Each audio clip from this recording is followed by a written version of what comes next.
Ahoy, ahoy. Hello. Good evening, good morning, good night to everybody. Hope you're all doing well. I've noticed a new kind of, not issue, but just something I've noticed with my new mic is that it is much lighter than my old one. So my mic arm is actually having trouble keeping it, like, pointed completely down. It's slightly raised, like more raised than it usually is, because it's not quite as heavy.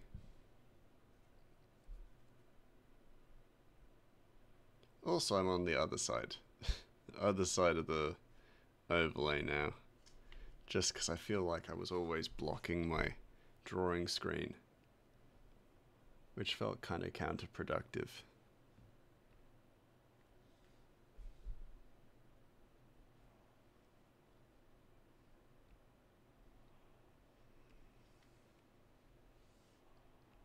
That still feels weird. Yeah, his legs are too little. Come back to it now, after my time away from it, one day. And I can tell what's wrong with it now.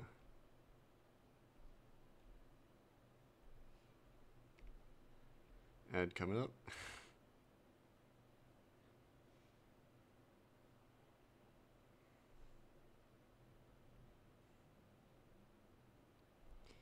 I guess it also doesn't.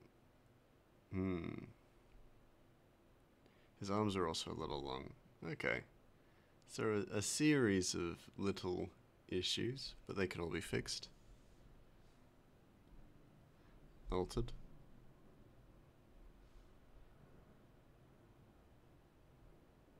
Oh, that's brush size. I'm just sitting here like, why is my zoom not working? Like, why am I not zooming into this image? It's because I was altering the brush size and not the zoom at all.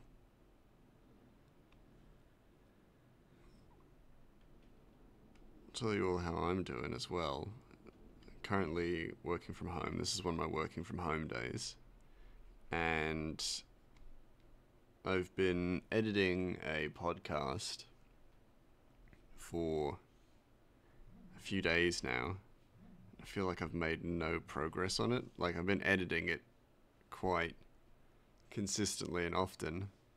It's all I've been doing pretty much day in, day out. Wake up, start editing this podcast. And I'm trimming out the ums and ahs, and I feel like I've been working on it for days. And I've not made any headway, which feels weird. Like, feels weirdly bad. Not like the end of the world, but it's like, Jesus Christ, I'm just chipping into this audio file and it's not made much of a difference. Which is, yeah, weird. Do I actually add the end of his shoe? Probably. Since it is the back end. I also feel like the cloak should probably be going a different direction. Just a series of alterations. Not a problem. Should also be longer, but I'm making it longer, so I wasn't going to point that out, but I'm going to now, just because I can explain my workings, explain my thought process.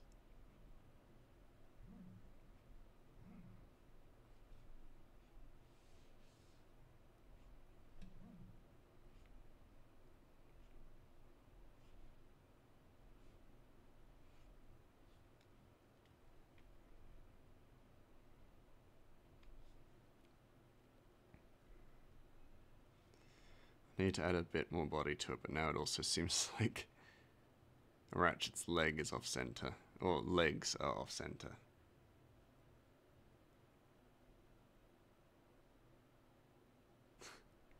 Just looking at this other version.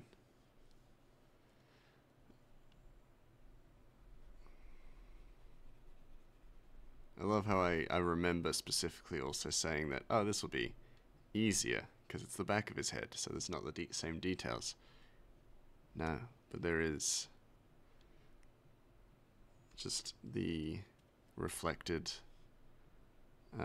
posture. That's better. It's a little small. And also, it makes it look like his foot's going out at a very weird angle with this little curve, but that's not completely unpleasant. If I do it like that, it'll look like he's doing a little ballet kind of maneuver.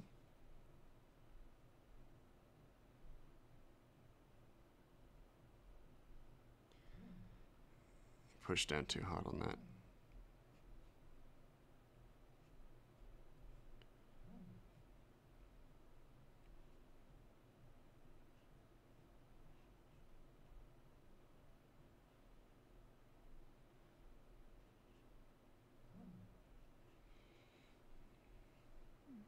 But yeah, I haven't gotten to do any drawing today as well, which is a little sad. Bit of a shame. It's because I've been too focused on this other thing that I'm working on.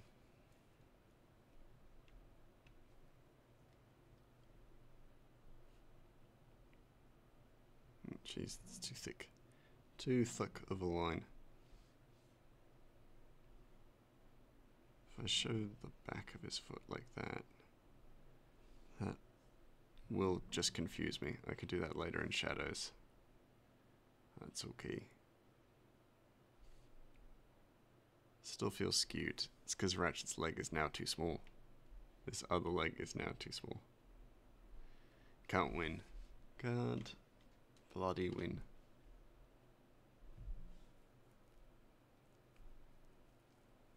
Is that the right spot?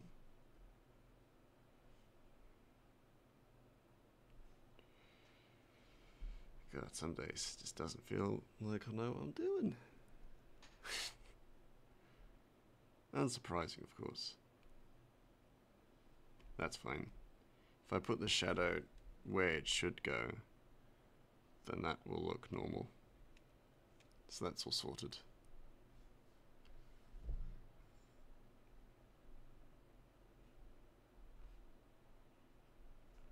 Oop. Oh yeah, no, that's lumpy and all out of whack.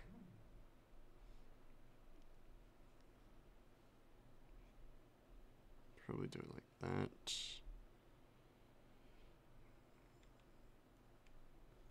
Add the little arches in the back. Because we are looking at the back, so. I'm also going to just erase this part and then bring his arms in. Shrink them down just a touch. Because they definitely don't need to be this long.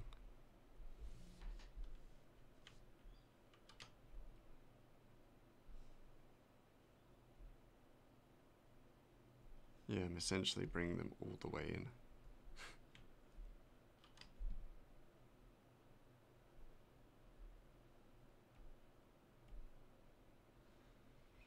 There we go.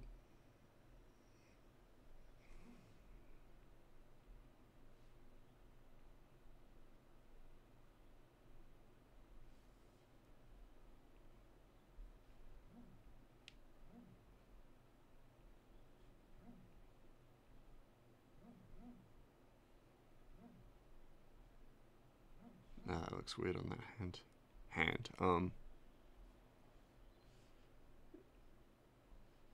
Yeah. Yeah, and this does his head look just a bit small as well. Ah, proportions. Currently playing the bane of my existence. Proportions of a character who I have stated before has very weird proportions.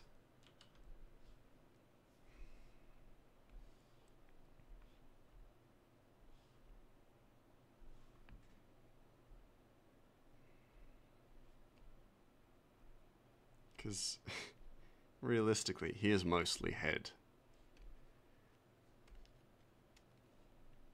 Head and ears.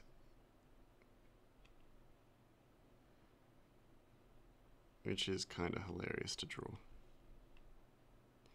Big round head, then everything else.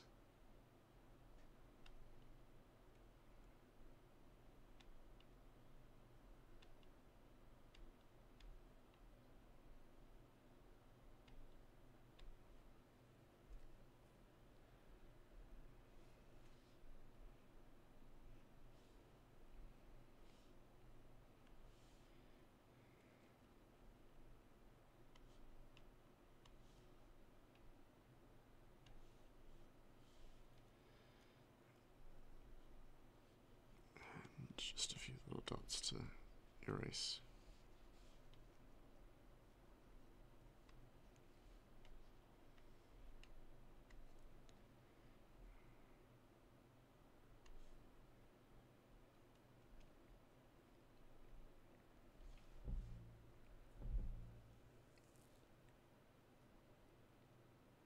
Yeah, that works.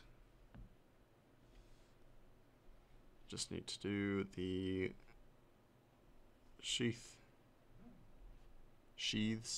or maybe just sheath, depending on what can be seen.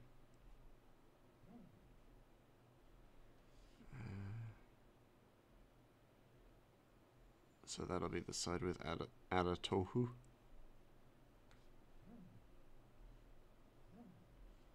But backwards.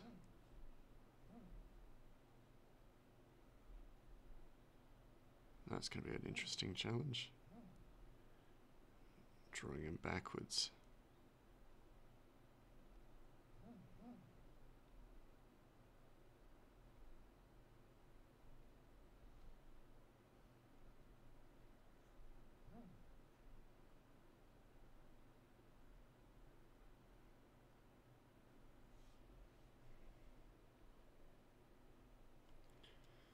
Hey, Zombie Slayer! Can such miracles be true? The one and only streamer who strikes so truly, he's never been wrong before. The liege lord of our realm, that is Lord Mouse. Hey, how you doing? How have you been?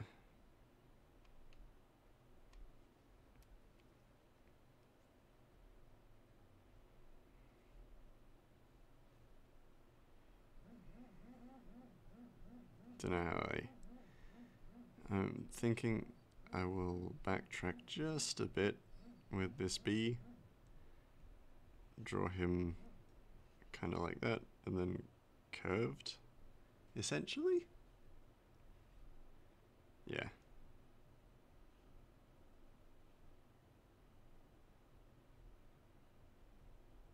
Ugh. There's so little you can see of this anyway, like you won't really see any of it anyhow. But I want to put the effort in anyway.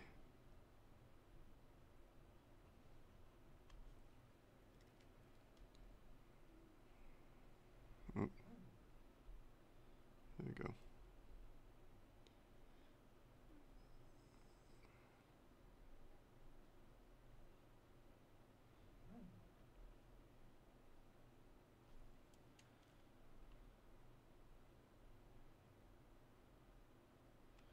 So we go. There's a little bit of fiddling about, but if it works, it works. I am, however, going to need to color that by hand as well. Seeing as how I've added little details in. It looks good, but it's a pain in the ass when it comes to coloring.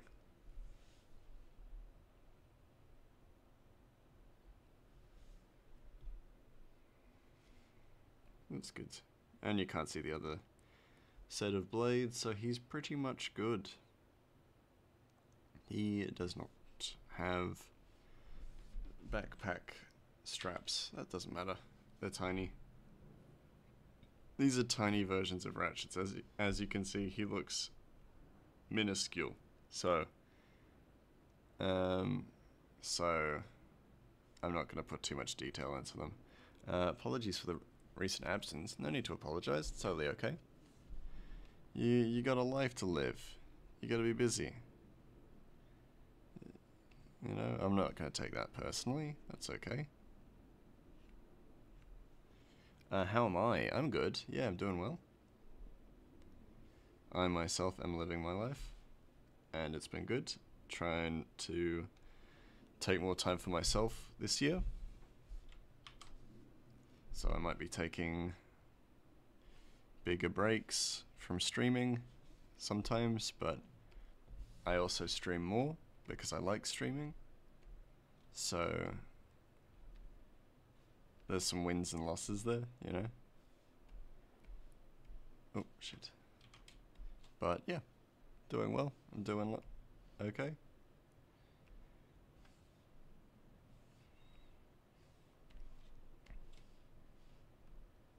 I'll be going to my first, like, convention this year, which I'm very excited about. So I'll be going to PAX. Ah, shit, I just realized. Just realized there are things I haven't drawn. I haven't drawn his little goggle guards.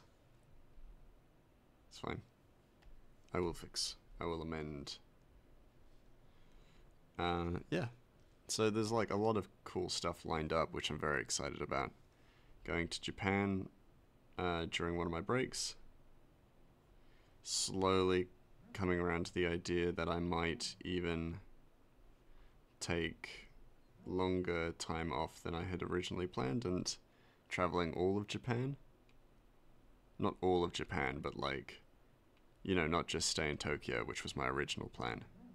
Actually go to Kyoto and Osaka and Hiroshima and those places as well. Thank you. First convention, nice, good for you. Yeah, well, I'm just gonna be a visitor, you know, just a normal chump, not a creator. I'll apply for the creator pass, but I sincerely doubt I'll get it, and I'm not like holding out hope that I will get it. You know, I love my community, but we're still quite small. I also need to hydrate. Give me a moment. Just want to get this done. Very fixated.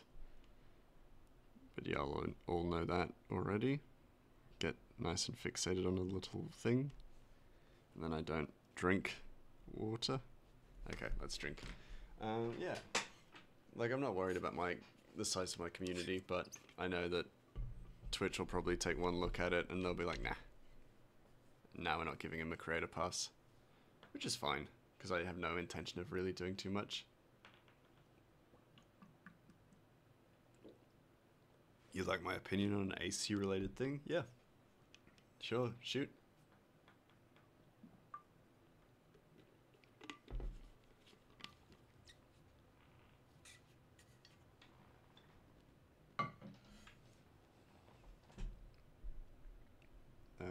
Color.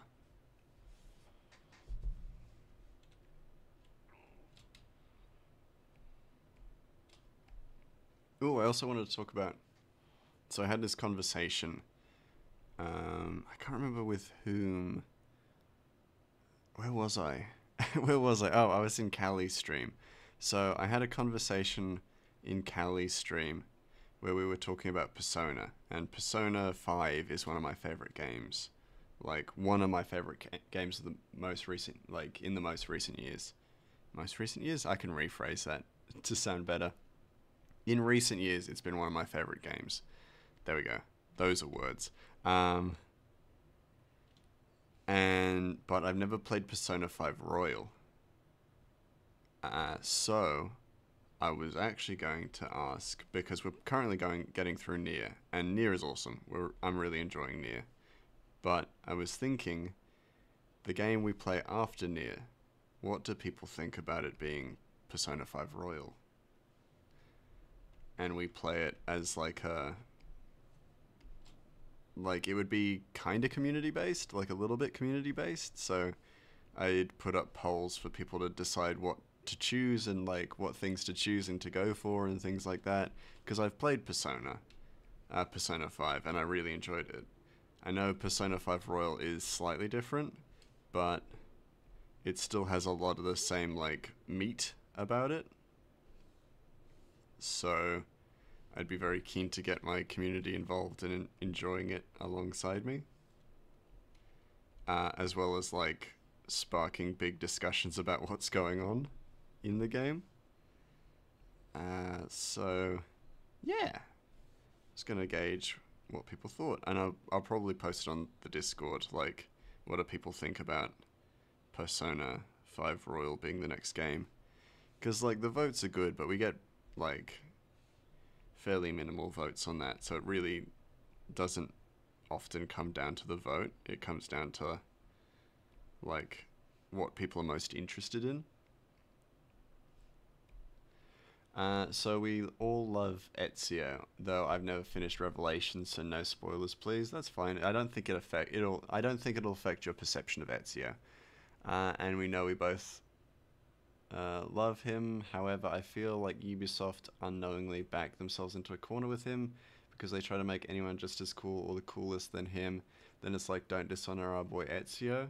But at the same time, if you never make a new assassin, then we'll just have like 7 games with Ezio, and that gets very boring very fast. I think so. I get what you're saying, and I do agree to a greater extent. I do agree. I think with Ezio, because of the Ezio was introduced in Assassin's Creed 2, and at that point there were only 2 Assassin's Creed games. Ezio was the first character who actually had a backstory. And as I agree with you, they pretty much knocked it out of the park with him. He is a character who is likable. He has a tragic past that we, sympathize with, and he still possesses a great deal of charm and personality that we really enjoy. I think it's not so much because of Ezio that they tied themselves into a corner. I think due to the popularity of the Assassin's Creed games, they ended up, like, as you could probably notice with the latest trends in gaming, kind of diminishing the effort in writing compelling characters. So they used Ezio as an algorithm, like Ezio's story as an algorithm. So you have characters who they always have to have a tragedy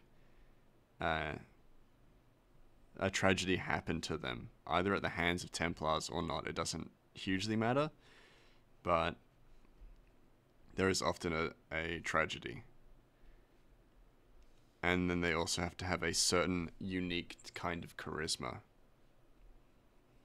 to them. So not necessarily the same charm that Ezio has, but they all have a certain distinct personality and charisma. Let me grace-plain Hancock. Oh, shit. I know nothing about Persona, however, as we all know, our Lord Master's never been wrong with anything, so I'll just choose whichever, I guess. Let me explain Hancock as well. Give me a moment while yeah, he has the first real character growth, and it's done quite well. We don't need to say that because it is fact. Yeah, absolutely. So let me just jump to this page, which contains the Cat in the Hat, which was my warm-up last week. So we're talking... Also, hey Loki, how you doing? I hope you're doing well. And I hope you've been sleeping well with the conversion over to Canada.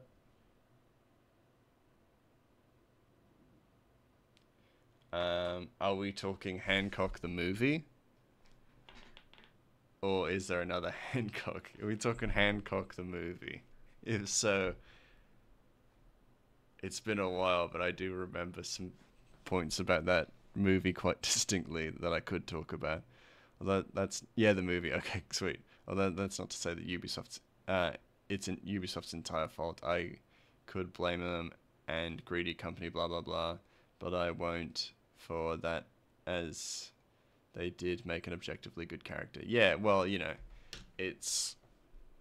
And the algorithm's not too bad, because, like, admittedly, Edward Kenway the pirate assassin, is great. He's also really good, a really likable character, and you could argue that a lot of his personality traits are a part of that algorithm of Ezio and things like that. But anyway, I'm gonna explain. I'm gonna explain Hancock. So Hancock is basically about. He always wears a beanie. The main character, played by Will Smith. Those of you who the Oscar award-winning and then personal image destroying Will Smith for slapping Chris Rock and all that. He basically played a superhero character in the early 2000s or 2010s, around about that era, where he played a superhero who's basically a superhero homeless man. He had no memory. He always wore a beanie with like a bird, an eagle on it. I think it was an eagle, yeah. But he had like all the powers of Superman, but he was also just impervious to all damage. He was essentially immortal and indestructible.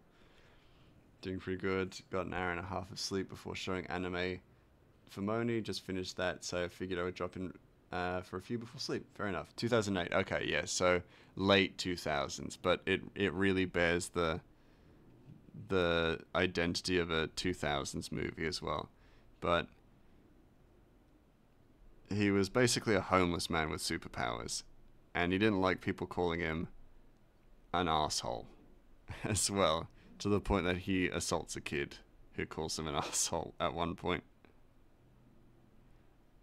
Which is very weird. It's a weird tone, but also the kid was a bully and bullied the friend character's kid, so he kind of deserved it. Psycho, not arsehole. Oh, right, Psycho, yeah. I think, essentially, if someone called him a mean name, he would not go nuts on them, but he would beat them up with his superpowers, which feels a bit fucked up, you know? As far as like a character who's supposed to be a hero goes, that's a pretty fucked up thing to do. He kind of looks like this in the movie. He just wears a beanie. He's a real mess. But he meets like a marketing dude bro played by Jason Bateman, who really wants to change his public image because the guy saves his life one day. And I'm just gonna draw him like this. And basically, there's also some stuff about like shoving heads up asses. That happens a lot in the film too. I'm drawing a really realistic head and then a really fucked up like gingerbread body. Doesn't matter. Call me arsehole one more time. Yeah, yeets him into actual space. Yeah, exactly. I rewatched the other day when it was on TV. Yeah, it's such a weird concept for a film, because it's basically this jerk who is not suited to being a hero meets a marketing dude bro who markets him as a hero and then tries to change him to being a hero. And then people who he had made enemies with earlier in the film are still out to get him. But now that he has people that he cares about, they seek out the people that he cares about. So really, these people are just his weakness. And the film is a really fascinating concept, but it falls apart because they introduce just a bunch of different ideas that just don't work. One of which is basically that, like, almost halfway into the film, they introduce Jason Bateman's, like, wife, played by Charlize Theron, who's, you know, Charlize Theron, who just hates this dude, who just hates Hancock. And we don't know why. Well, I mean, we can assume why, because he's a jerk. But for the most part, she kind of goes out of her way to dislike him, and she wants him, like, gone and as far away from her and her family as possible. Again, kind of reasonable. I still think it's a good movie. I was actually going to say, I actually really enjoy the movie a lot. It's actually, like, it's a lot of fun to watch, genuinely. So I have no issues with the movie, but it has some, like, I think it's hard to deny that it doesn't have issues, let's say. Although I don't know if I can entirely blame him for beating people up for just being mean. I think I think that would be a lot of normal people if they were godly beings. Yeah, absolutely. I think even me, I would probably. I think I've said this a few times, but I feel like uh, unconditional power would just corrupt me completely. But what? Yeah, this interesting little side point is that basically Charlize Theron's character doesn't like him because eons ago, because she also has powers like him. She has the same. Oh, spoilers. She has powers like him. This is a terrible drawing of Charlize Theron. Uh, but she has powers like him, and then it turns out eons ago they were lovers, and they lose their powers when they are with the person that they love, or these people, their own people, essentially. And so she basically becomes his weakness, which isn't a great, character trait to have as like one of the only female characters in this movie. But anyway, it's the anti-hero attempting redemption and the classic unrequited love. Yeah. There's the definite flaws, but I still really enjoy it, especially the twist that the love has to be unrequited in order for them to live. Yeah, yeah, and that's cool, and I do actually like it. Like, it's such a interesting and unique concept that I'm still happy that it exists. Just gonna give her muscles as well. I know it doesn't fit because like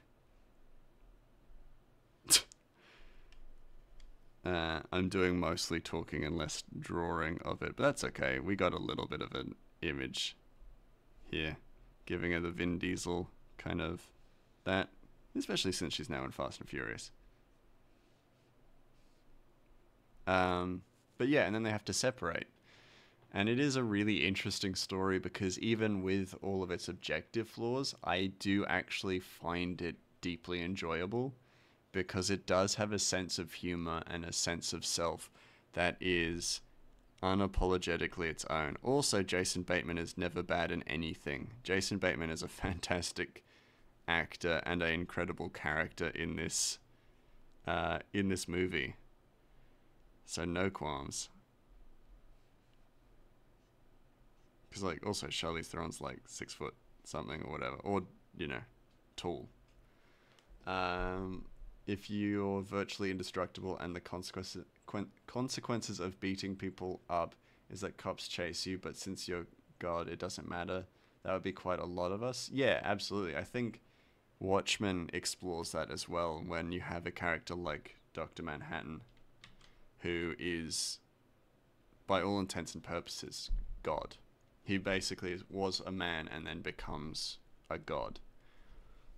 And he chooses to become apathetic to the world because if he were human, he would become corrupted and biased and evil, which I think is really fascinating and is a concept that is rarely explored in superhero movies, unless with the exceptions being Hancock and Watchmen. Not the Watchmen movie, that one's terrible. Because Zack Snyder directed it. And we don't like Zack Snyder here. Fuck that guy. If I had superpowers, I would be an asshole, but not evil. Or a lot like Hancock. Yeah, that's fair. I think that's still quite admirable, to be fair. I think if I had superpowers, I probably would turn evil. I've thought about it. If I had powers like Superman, I'd probably become evil, and that's disturbing, to say the least. Hancock saying saving the policewoman, do you have permission to let me touch your body? That's not to say you're ugly, you have a great body, just get me the hell out of here. Oh yeah, that's pretty funny. That one's pretty good, yeah. I mean, it's got a lot of good humor in it, which I find very funny. I think the head up the arsehole bit, which I remember, is is when he willingly goes to prison to serve his time for crimes he's, either accidentally committed or committed trying to save the day. And then two prisoners like threaten him, and he just goes, "I'm gonna shove that guy's head up your ass," and then he does it, and it's like, oh shit. And you can say a lot about Hancock, but he follows through with his threats. I still love the fact that the creator is pissed that people like Rorschach. Oh, Alan Moore. Alan Moore's a very complicated man, I will admit. I'll be completely honest with you. Alan Moore is a very complicated man. I get where he's coming from, though, as well, to be fair, is that, like, his vehement hatred of the adapted versions of his comic books is not meaningfully placed, but it is understandable as someone who does make a comic. If someone completely fucked up your idea or your concept, I mean, I'd be pretty angry about that too. But he is a very strange man, and I've looked up to his work for many years, and I only recently found out that he had a Birmingham accent, which now kind of clouds my perception of him. Your head is going up his ass, your head is going up that guy's ass, and your head is going up my ass. I think that's what Hancock says. He does definitely say that in the film, yeah. He talks about heads going in asses a few times, I think, but again, I'm just gonna need to rewatch it.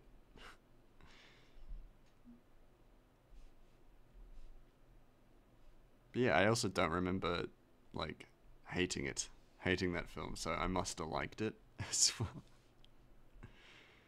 But yeah, as I was saying, Alan Moore, weird guy. He's a very, like, he's got a real weird vibe about him. But also his comic books are undoubtedly very well written. He explores some very fascinating ideas.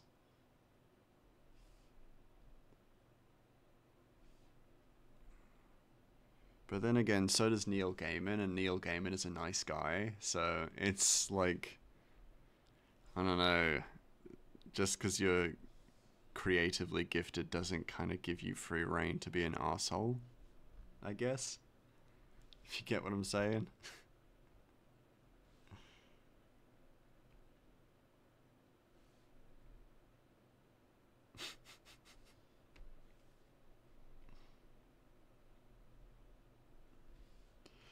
If I had his powers, I'd probably just do what I want within reason and inside my moral compass, and would not have problems with people as long as they did not get in my way. Now, that's not to say I wouldn't do some shenanigans, like randomly show up occasionally, do some superheroing, but there would also be trolling, like the pineapple meme. Yeah, of course. I think the fact that you've not, you don't just wipe out humanity and you do a little bit of heroing grants you a little bit of freedom to be a bit of a troll.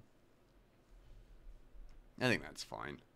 I've never read the book, and I've only seen parts of the movie, but Stephen King hates The Shining, which already I can understand why as a creator you'll hate adaptations of your work. Even J.R.R. Tolkien, who wrote Lord of the Rings, was vehemently against adaptations, so I do understand. Yeah, it's like at the end of the day, it is your work, and so sometimes it can be very hard to see your work adapted by someone who, I mean, the worst feeling is it's adapted by someone who doesn't fully understand what you were trying to convey.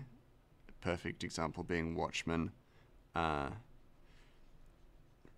Zack Snyder. I mean, I will continue to rag on Zack Snyder, but that's because he is a hack,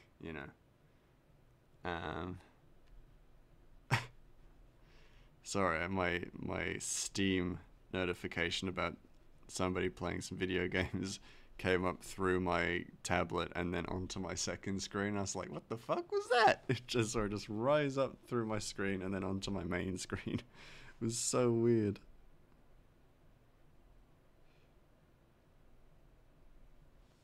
Just pick a random person and torment them with pineapples and weird spots. Oh yeah, right. Might also pick some random person and sneak a grape into their shoe every morning, just mindless trolling. That's good. That's harmless. That's a harmless prank. Even if you didn't have godlike powers, that's still a harmless prank. I think that's okay.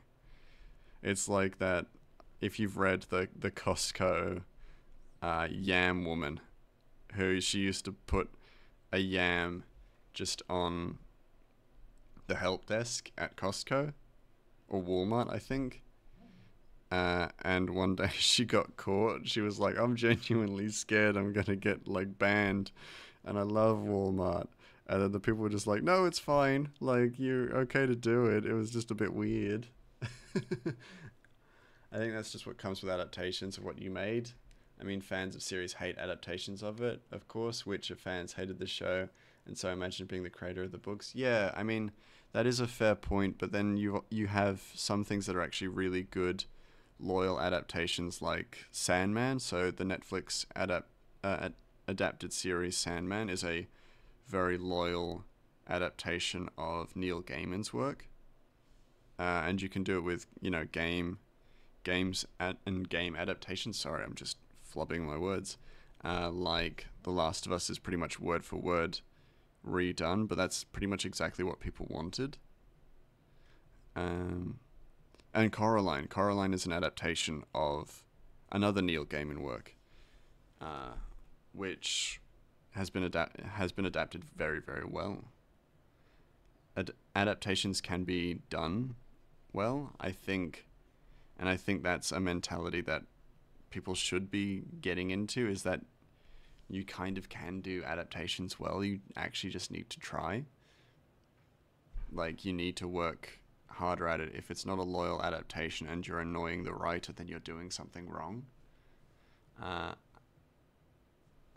and also it's a good point that you bring up, that fans hating content that is a bad adaptation, because also the fans aren't the experts either, in a sense.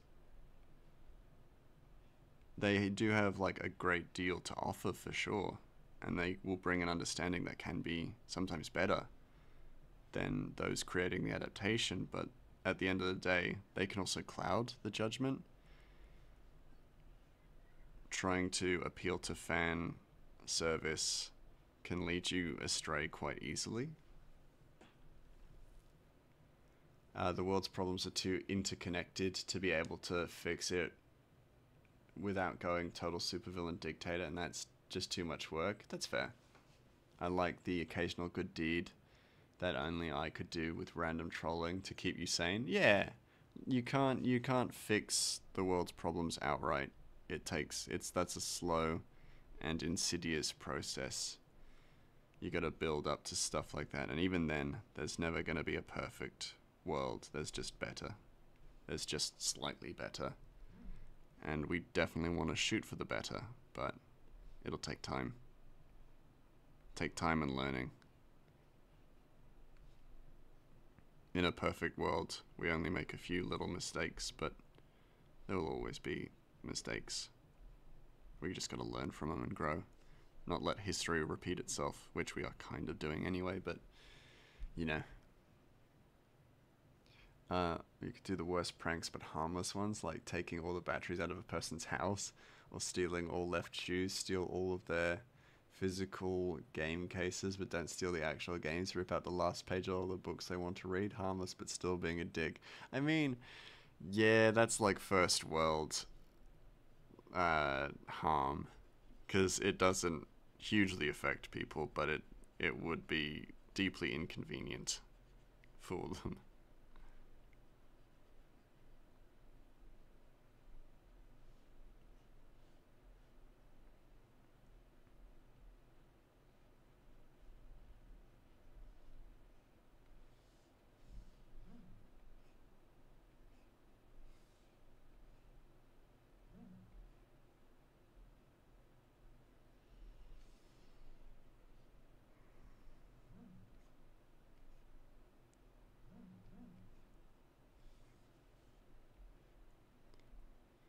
But yeah, with what I was previously rambling about, Just letting you guys know, if my work ever did get adapted, I would be I would be like Alan Moore. I'd become an asshole. Exactly. Or there's doing enough fan service, but you did it poorly, so it leaves a sour taste in people's mouths. Yeah, I think fan service is almost like a it's like with Harry Potter. It's like unicorn's blood. It'll prolong your life, but you'll live a half life. If you are constantly looking to satisfy your fans, that you're actually stepping away from your original intention, then you're ending up not making the thing you sought out to make. You're no longer fulfilling your vision, you're fulfilling someone else's vision. And that someone else is a large grouping of people who have no idea what you intended with this content. They like your work, sure, that's great, but they don't know where you were going with it. They just want, you know, these characters to kiss, or they want these characters to win, you know. They want Dogen to be single, so that he dates every single person that has asked that fucking question. I've joked about that, but sometimes it does scare me. Don't rip up the signed copy of a book. No, that's a different thing. Just enough trolling. Yeah, of course. Have you seen the thing about Pal World? I've been playing the hell out of it, and I find out it exploded. Funny thing is, I really enjoyed the last game the creator made, Craftopia. So I knew you knew you would like it. I have heard about it. I've not. I mean, I've so rarely got time for games, but I have heard of it. And it did look interesting. I'm not hugely into Pokemon, and I know it's not a Pokemon game. It's a Pokemon-like, you know, without saying Pokemon, you know. But yeah, I've seen bits of it, and people do seem to be enjoying it, which is nice. But I know very little about it as well, because I live under my little rock. I look at content about making comics and sometimes the issues of the world, and then I return under my little rock.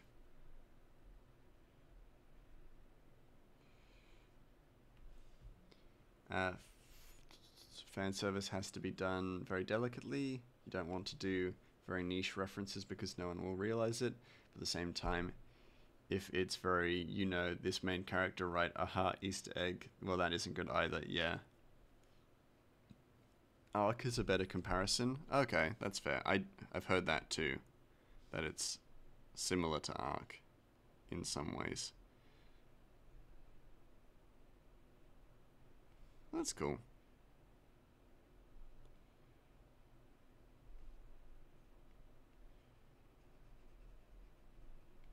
See what time I get for games and stuff, but I might look into it. I might be playing a little bit of Valheim with my friends when I get the chance to do so. Booba is best fan service. Oh man, thank you for telling me. That actually is really good to know.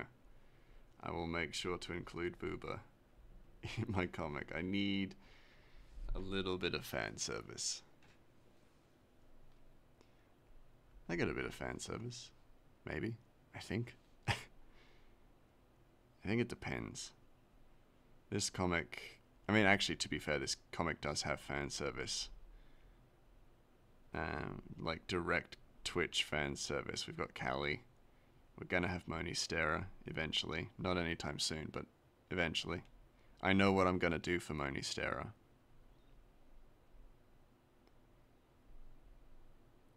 And she'll never know, because I'll never tell her. Because knowing my friendship with Moni Stera, she'll sue me for copyright. Classic prank. Classic Moni Stera prank.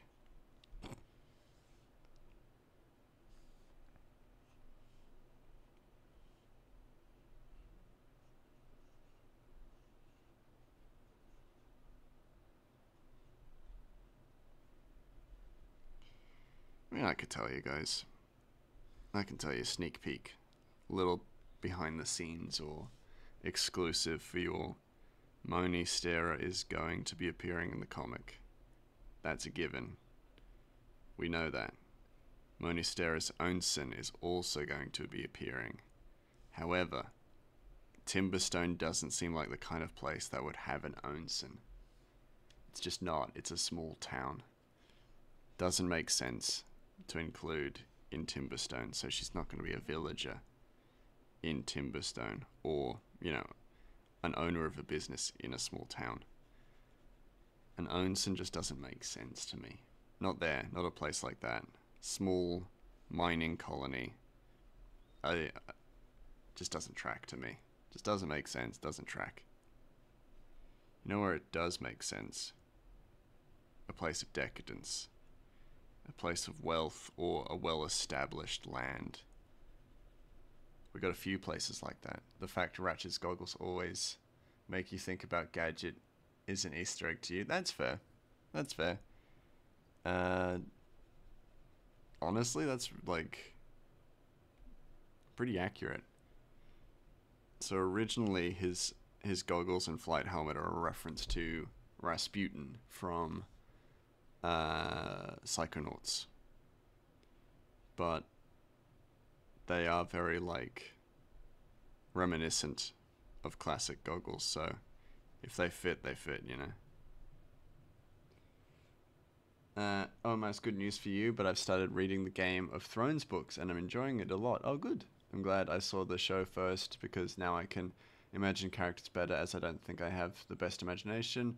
But in Jon's chapters, I do Kit Harington's voice. In Tyrion's chapters, I imagine Peter Dinklage. That's cool. Yeah, and it's a nice thing to do. Like, I mean, it could be an imagination thing or not. It doesn't matter. But, like, yeah, it does help you kind of visualize the story if you can imagine a face to the name. So that's cool. I do that. Like, if it's any consolation, I do that.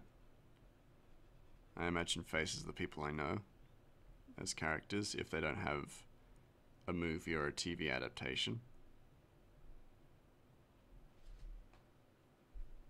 Yeah, as I was saying. So Moni Stera and her onsen is going to appear in the comic. Just not in Timberstone.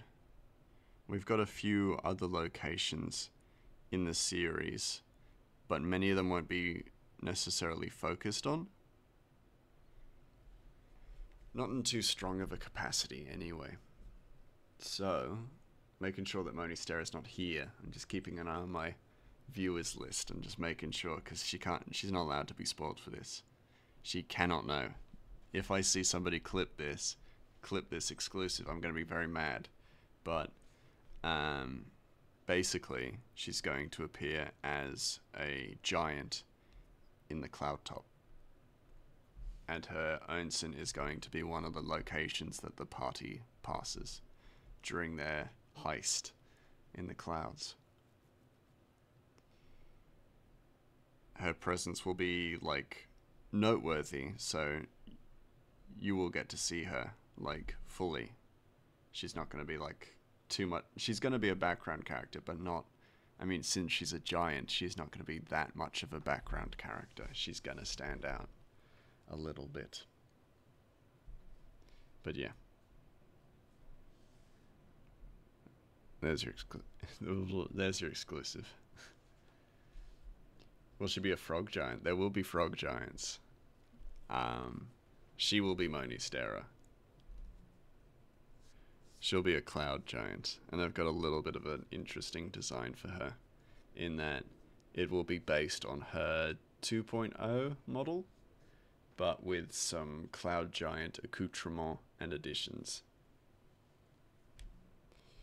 But I also think she would fit into the location really nicely as well, and you'll see when we get up to it, but I think her character will actually fit quite nicely there. Character and style, anyway. I get that doing wording correctly is a lot for imagining something, but exactly what you said is your thought process. Virtually seeing it helps you see, visually seeing it helps you a lot. Fun fact, George R. R. Martin said the wall is 700 feet in the books, and he didn't know how high that was until actually seeing it in the show. And that's sort of how I am. Yeah, I fully get that. Measurements is definitely complicated. If you've never seen it in person in that context, then usually it is hard to visualize. So I fully understand that. I think it can be quite hard sometimes to consistently use your imagination for technical things like that. Oh, you redeemed the Gramus redeem. What is this? Hey! The Gramus redeem is only available to those who have saved 100,000 Twitch bits. Yeah, or Yaki tokens, as I called them. So I already have your address to send something to, so I will be sending something to you in the mail in the coming weeks. It seems really like vague and daunting the way I've done it, because I haven't set up the assets to actually let off like little fireworks or confetti on my stream. The Canada one, please. I thought so, yeah. So you're going to be getting an exclusive sticker along with a few other stickers. But I was also planning on making pins. So I'll see how I do with that. But if I do make a pin, then it'll be coming your way. Your amazing mum gave them as they were hers. So I just started reading book 1, 300 pages through an 830 page book. That's awesome. That's a good pace. Nice. Even fan art helps me. That totally works. Yeah, that's true. And anything visual can really can be really helpful. Like, even for me, like sometimes for drawing things, I need a reference. I need a reference of something. Whether it's shape, form, flow, whatever it is, I need a reference sometimes.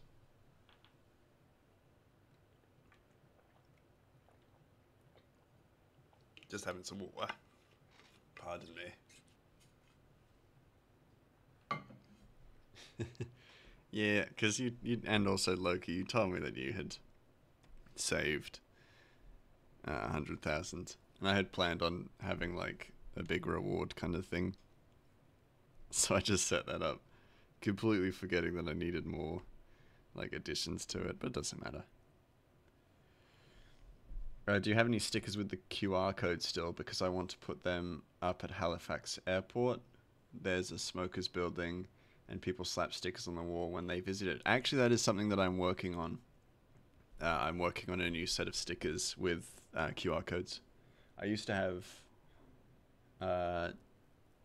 that very thing, but it led to a website that now no longer exists. So I need to update that. But now that I have my own Cricut, I can do that whenever. So actually, thank you for reminding me there. I'll send those through with your OG Gramoose thing.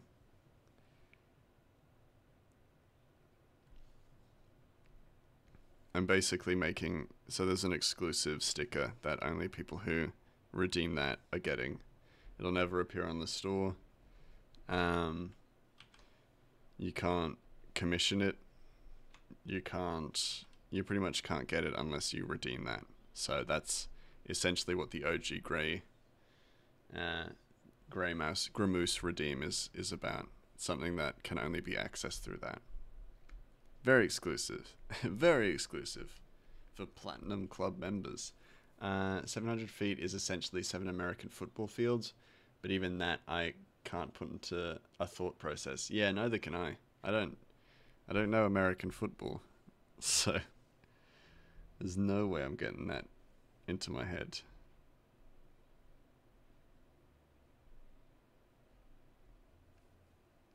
Just think 70-story building. That makes it even hard for me. I don't understand that. That's technical. I mean, if it's anything technical, I'm probably not going to understand it, which is hilarious. I'm just like, I don't know what the fuck we're talking. I don't know what the fuck any of these dimensions are.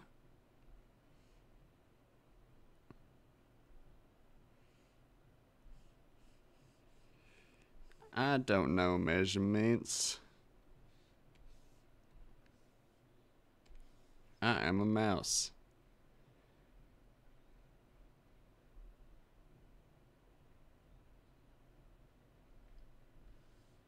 Sky skyscraper with 70 floors. Yes, that bit I definitely I understood that bit about the height of Moni's Stera in this comic.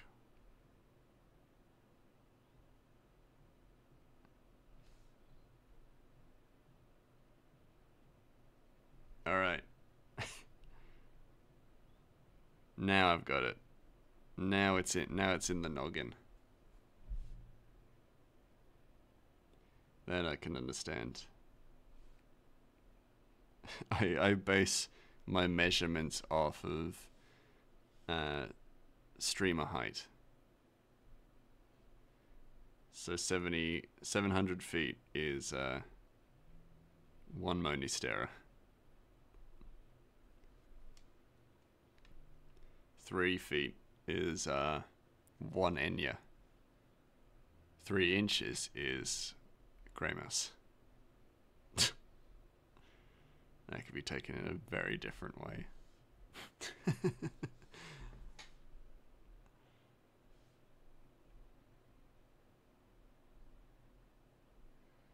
Very easily misconstrued.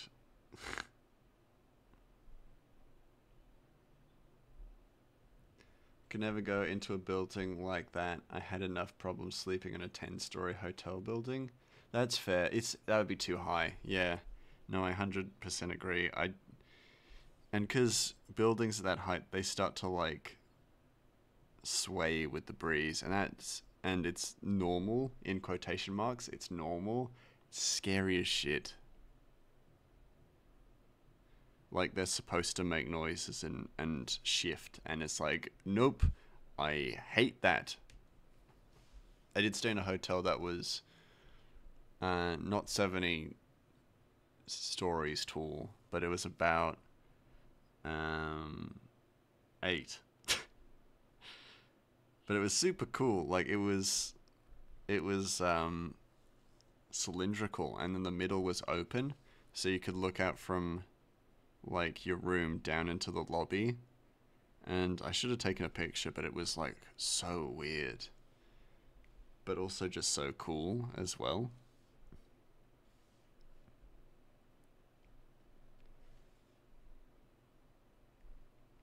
And I kind of like that, like those aspects of architecture, just the weird and wackiness of it all.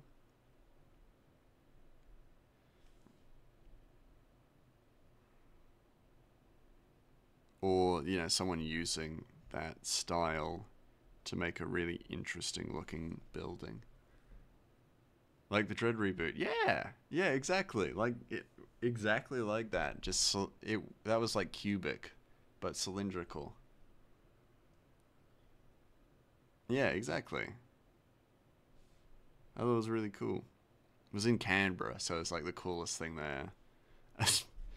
So, uh, you know. And it was right by the airport, which was actually really cool, because it made it really easy to get home from my visit.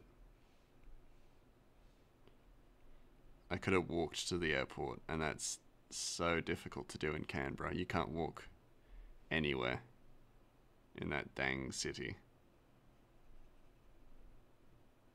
I got little legs too, with tiny little mouse legs. Tried to walk to the local cafe. It took me 20 minutes. 20 minutes. Ridiculous.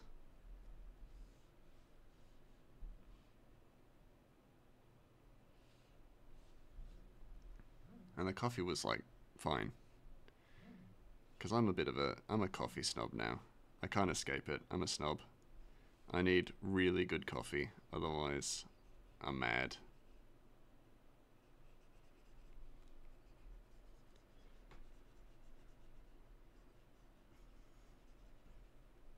If you ever visit Canada, try to avoid Toronto Pearson Airport. It is the worst one you've ever been in. Okay. Well, I almost said, well, Toronto's on the list. Canada is on the list.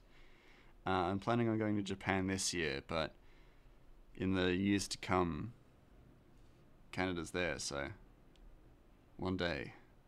One day. And I'll avoid Toronto, as you have recommended. Toronto Airport, not just avoid Toronto completely. But I'll avoid Toronto Airport.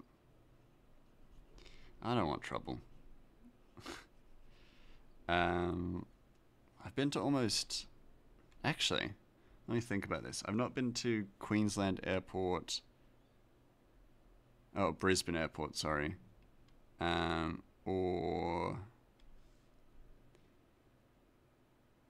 the airport in Darwin. But I've been to... Other than that, I've been to every airport in Australia. And I can say with utmost certainty... Sydney and Adelaide have the best airports in Australia. And I can say that with utmost certainty, as I have been to almost every airport in Australia. Sydney and Adelaide, two of the best airports in Australia. Sydney's one is just really big, and for international flights and things like that. I can barely remember Perth's. It was so uninspired. Sorry, Perth. Adelaide's is just really organized and really well laid out. So it's really hard to get lost or miss your gate. It's very easy to find your way. Melbourne Airport is a maze. It's got some cool cafes in it. I've posted stuff. I've posted stories and stuff in Melbourne Airport where I've been like, I found a really nice cafe. Nice. But then again, it's also Melbourne, home of pretty good coffee. Canberra Airport is awful. Awful. I mean, like, modern and good, but it opens at 6 a.m. So if you want to fly out before then, you can't. Terrible. First world problem, I know, but still, I want to complain about it. Like you landed there, the gate to your connecting flight is a floor below and about 100 meters away. I had to walk 2Ks to get back through security and walk another 2Ks back to the gate. Jesus, that is insane. That's just not right. Sorry to hear that. Sorry guys, just had to cough. Yeah, that's awful. I've not had to go back through security for connecting flights, but on one of my most recent flights to Canberra, through Melbourne, I had a connecting flight through Melbourne, and I was sitting in the runway at Adelaide Airport, getting ready to take off. It was taking longer than normal. I was just sitting there waiting. And then we eventually take off. I'm like, okay, well, I've clearly been delayed by an unknown amount of time. So I am going to assume that, I'll have a little bit less time to get to my connecting flight. But I had about... How long did I have? I had about 40 minutes to get to my connecting flight. Also, more flights there are delayed than on time. Oof, that's awful. But then I've also never found a flight that wasn't at least a little delayed. I once had one flight that was the first flight of the day at Canberra Airport, where basically no other flights were there. It hadn't just landed, it was there overnight, and it was delayed. And I'm like, I do not think the first flight of the day should not be delayed. There's no way. And that was while lugging around 20 kilograms worth of stuff on a shoulder bag. Had to stop partway through to use your mum's inhaler. Oh shit, that sounds rough. Damn. Yeah. But what was I saying? Oh yeah, my connecting flight. So doing my connecting flight, yada yada yada. We're in the air. I overhear the air host or flight attendant say we're 10 minutes. We've been delayed 10 minutes. And I'm like, ah, shit, okay. So that cuts my 40-minute layover down to 30. I was looking at my my watch the entire time. I'm like, no, it's going to be less than that. I'll have 20 minutes. As we're coming into land, it's taking slightly longer to land than usual. And I'm just like, okay, so I'm reducing it down. I will have about 10 minutes to get from whatever gate I'm at. I have no idea what gate we've ended up at to gate 2. Then I'm like, depending on where we end up, like, stopping the plane and whatever gate we end up at will dictate how I will be able to get to gate 2. Start the disembarking process. It takes longer than usual. My 10-minute time frame goes from 10 minutes to 2 minutes. And at this point, I've just gone, okay, well, I'm just going to be getting another flight. I'm going to get another flight to where I'm going. Because I'm not going to catch this flight. I'm going to miss it. Like, I'm absolutely going to miss it. But I'm still going to try. So I've got 2 minutes to get from what I then learned was gate 14 to gate 2. And so I begin to run. And I run through Melbourne Airport. An absolute maze of a building. With twisting corridors and tight, almost alleyways. Left, right. Up some stairs, down some stairs. There's escalators full of fat people. I decide to go through the stairs because there are less people on it. I ascend, I pass the McDonald's inside the airport, down some more stairs, and then past a horizontal escalator with many people on it. I'm moving faster than all of them. I get to gate 2. It was a big line of people. So I had the joy of knowing that my flight had not been missed.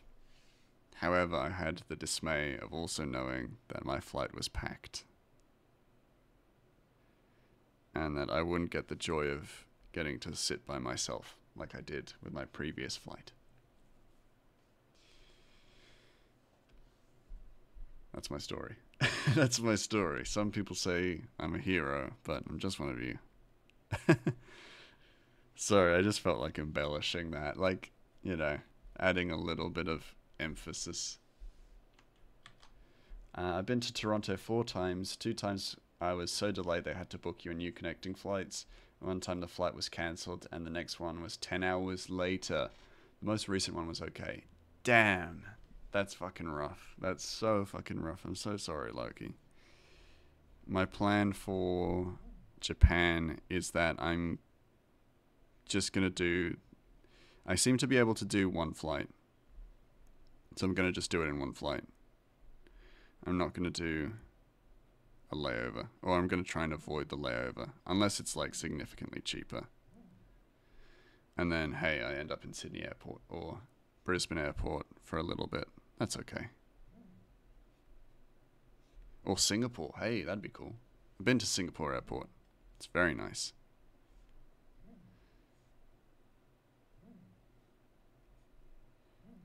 Now that's a nice airport. If we're talking international airports, Singapore Airport is one of the nicest ones I've ever been to. They bloody knocked it out of the park. Cool design. You know, really legible and understandable, you know, like clear and concise, everything like that. Fantastic. That's a good airport, Singapore. Would go back. I'd actually go to just Singapore as well.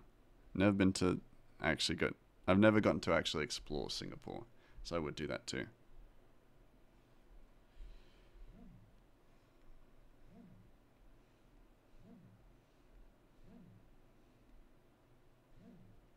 Talking about flights for so long, I forgot that I was working on the comic.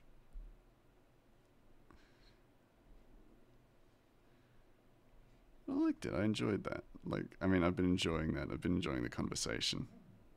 It's fun. But I also got to sort out my passport as well, because I haven't had a passport for, oh god, actually 16 years. Not 16 years. Shit, 6 years.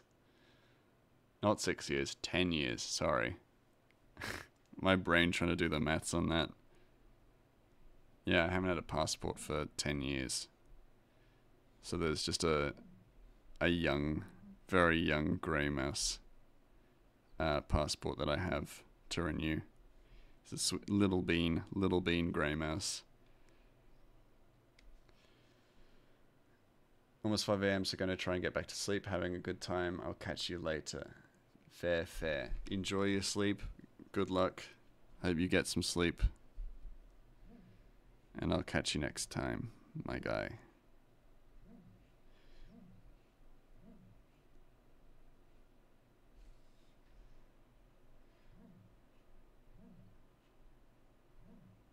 Come on, give me the curve. There we go. Nope. That'll do. I didn't look for the eye. For those of you who don't know, there's a little eye hidden. Anytime someone hits lurk, there's a little eye hidden somewhere on the screen. For our mysterious guest, the Dream Lurker, who appears in chapter 1 of the comic.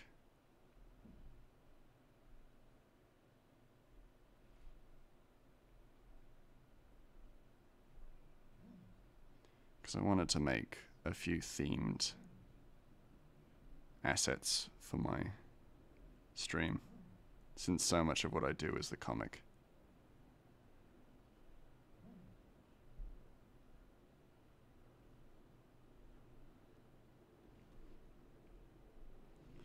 Ratchet has a second ear.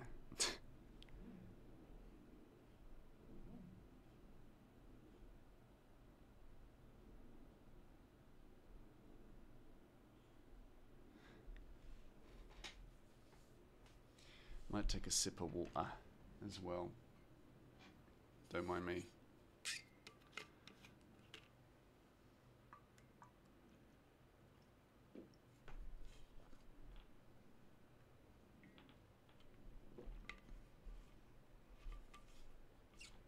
And I will say,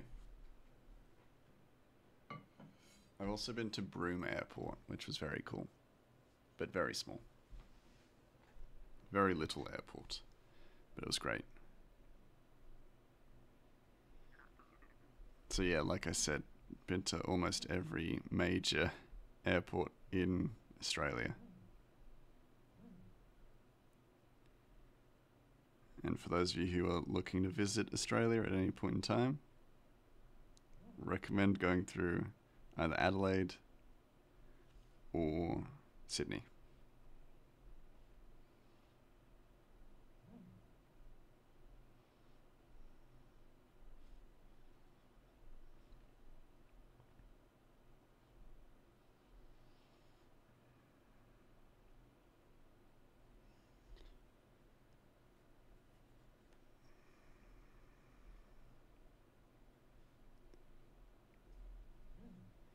Let's zoom in a little more.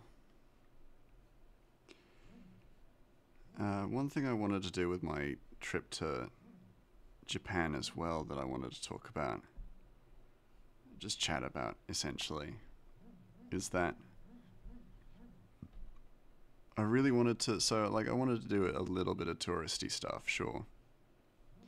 But then I also wanted to do a few like crafty things, which is, you know, some of it's kind of touristy. But, you know, like make your own chopsticks, make your own ring, make your own like things like that. I wanted to do a few of them as well, and I wanted to like load my trip with little things where I just made stuff and got to see things, you know, sketched little experiences that I had while in Japan. You know, and I'm definitely going to plenty of cafes and things like that.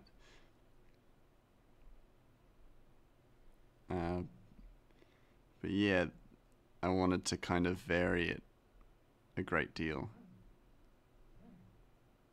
And one thing that's compelled me to maybe go slightly longer, but then also to more of Japan than just Tokyo, was I kind of want to go see the snow monkeys. And like just do a bit more, I guess. Because like you could fill a week in Japan with a whole lot of stuff. You could do a ton in a week in Japan. Not Japan, in Tokyo. I mean, definitely in Japan, but like, I meant to say Tokyo. But I kind of want to do more, or go to more. See Osaka, definitely see Mount Fuji. I want to go to the Ghibli Museum, because can you imagine a place I would love more than that? Go to a bunch of One Piece cafes. Do it all. But yeah, I'm getting really excited about that. And that really helps because it motivates me to actually go and get a passport photo taken and all those other things that I need to do to make that a reality.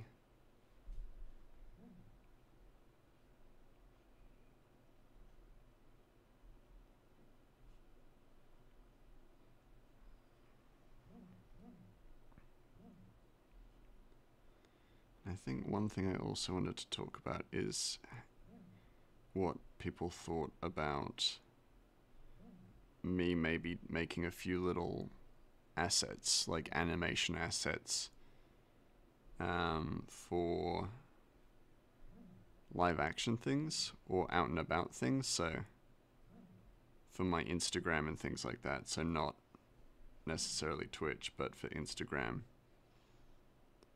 But little animations and things like that for when I go to a cafe and do sketching, where I don't have to necessarily show my face, but I could just add little animations over footage that show me, drawing or whatever, or pooping my pants, whatever works, whatever fits the narrative of whatever I'm doing.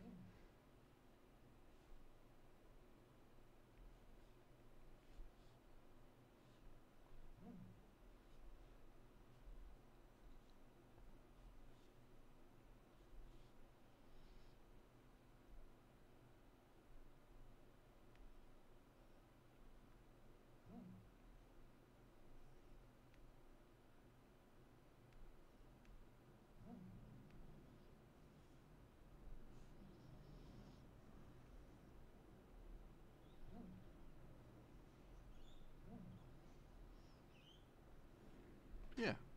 Poop stream when? Captain Vague, hey, how you doing? I'm always doing a poop stream. I stream from my bathroom. That's why the acoustics are so good in here. How are you? It's lovely to see you. When you streaming next? Speaking of poop streams, except instead of poop, it's good quality.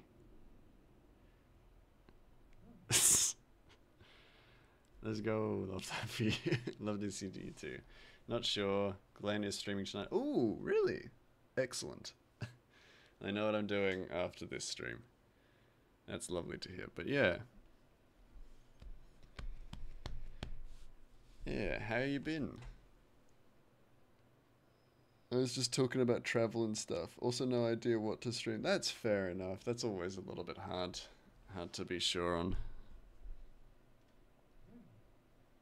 Start a long form comic and then you'll never need to worry about content for ever. Really. Just start a long comic series and then you'll never need to worry. Love some travel. Yeah, so I am planning on going to Japan this year. And I'm currently just tossing up how much of Japan I plan on exploring. I was thinking maybe doing a week in Tokyo, but now I'm actually starting to feel like I kind of want to see more. And maybe I'll want to do like a train trip through Japan. But I'm not sure. Still figuring it out. Like, I've got the time and I got the leave and I've got the money for it. But my brain's also just like, but do I want to explore all of Japan now, or come back, now and then, or what have you? Do I speak the language? I speak a bit of it. I can read a bit of it, but not well. I definitely not fluent, like, but I'm slowly learning as well.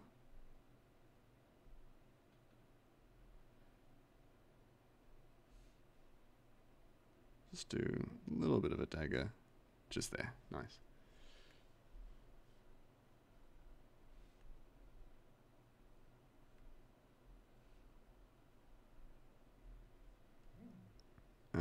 But I've also always wanted to go. I've wanted to go to Japan for a very long time.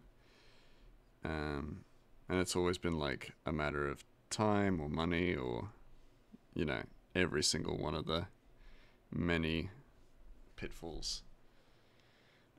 You too? Yeah, it's the big. I mean, the big dream to do it, and I'm just going. Screw it! I'm gonna do it. Gonna do it now. Seems like such a nice place to go. Oh god, yeah, absolutely. And my friends just went, so now that they were talking about it, I'm just like, ah, shit. Talking about all these things that were like right up my alley, and they're just like, you'd actually love it. I'm just like, shit. Okay, I'll pack my stuff and I'll leave in the night. I'll make my way out. I'll disappear, fake my death, and then I'll go and visit Japan.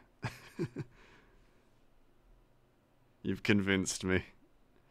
But then I also realized, so I had like a bunch of things get in the way. So I didn't go last year as a result. I've just selected everything. So that's not what I want.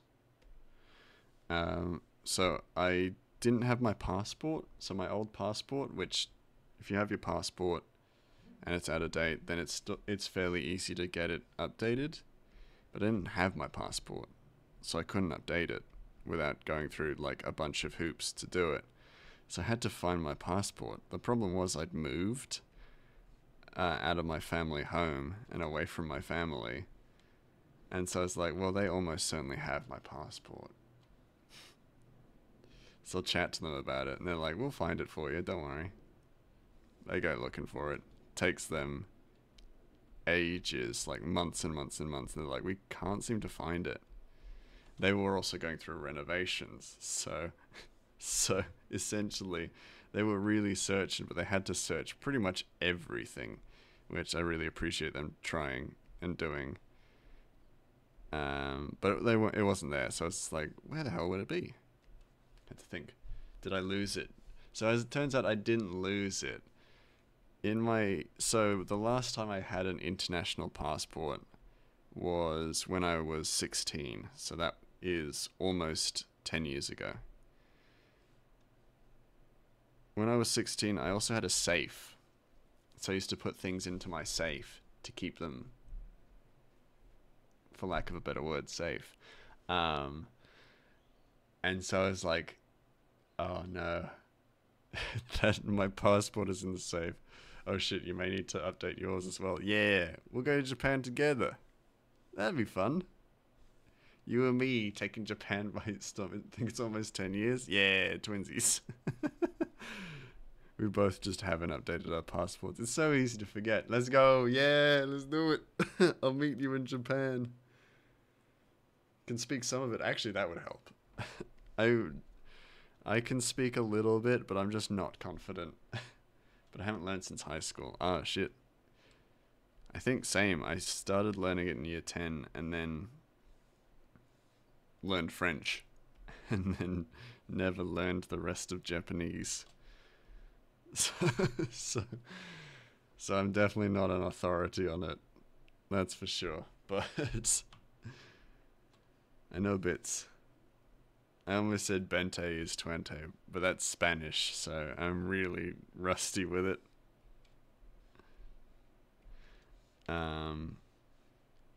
But yeah, so like, I told my parents, hey, my passport's probably in my safe, and they're like, okay, cool, we'll get into it.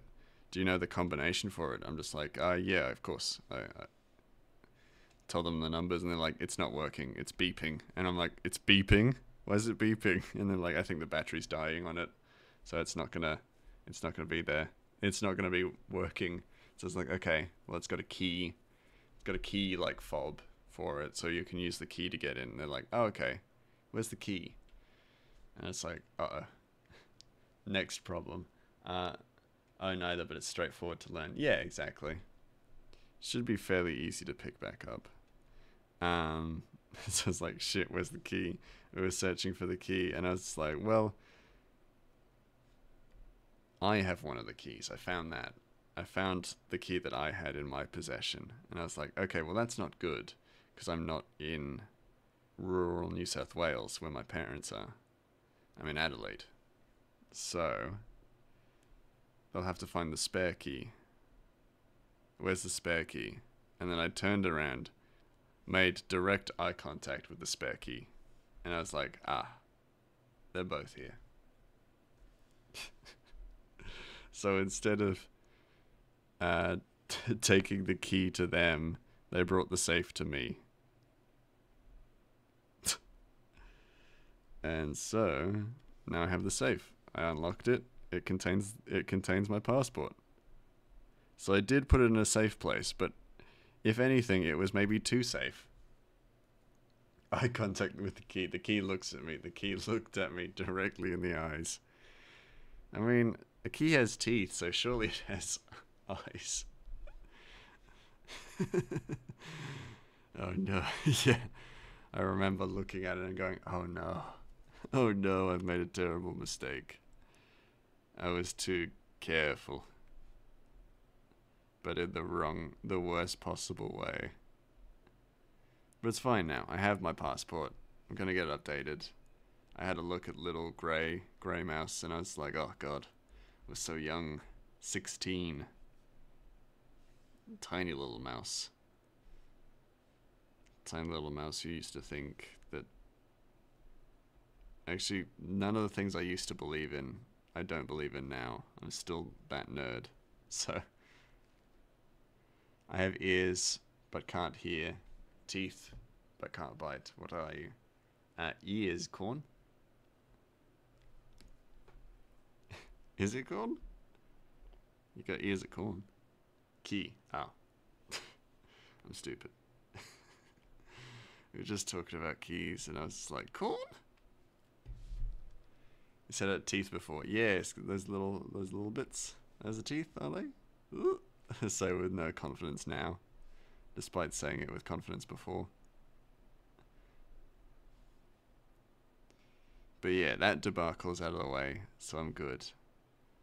If I, go to apply for a new passport, and then they tell me, oh, you're on a no-fly list, then that's part 2 of my issues. But I don't think I will be, because I've not done anything illegal. But you never know.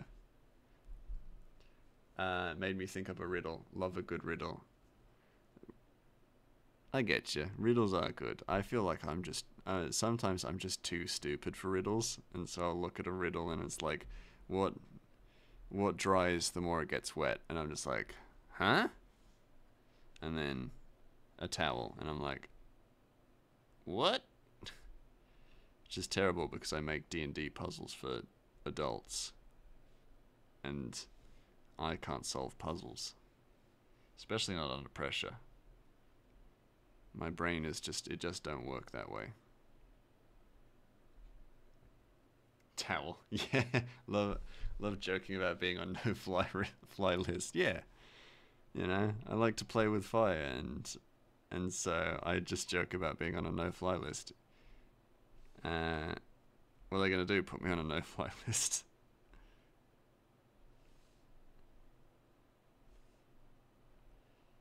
Your sense of humor isn't for Japan. You're not allowed. You're not allowed to fly. Shit! Yeah, got me.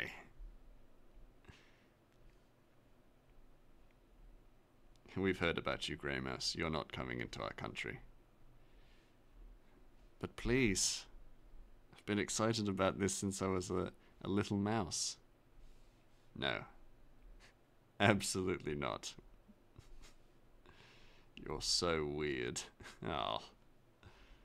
Decided I'll no longer be paying taxes. What are they going to do? Tax me more? Go ahead. I won't pay those either.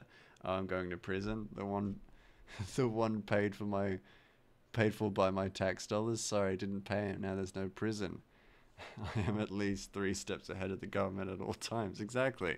What are they going to do? Charge me? I won't pay that either. Give me a fine?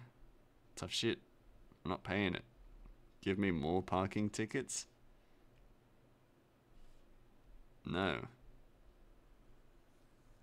I refuse. I refuse to pay.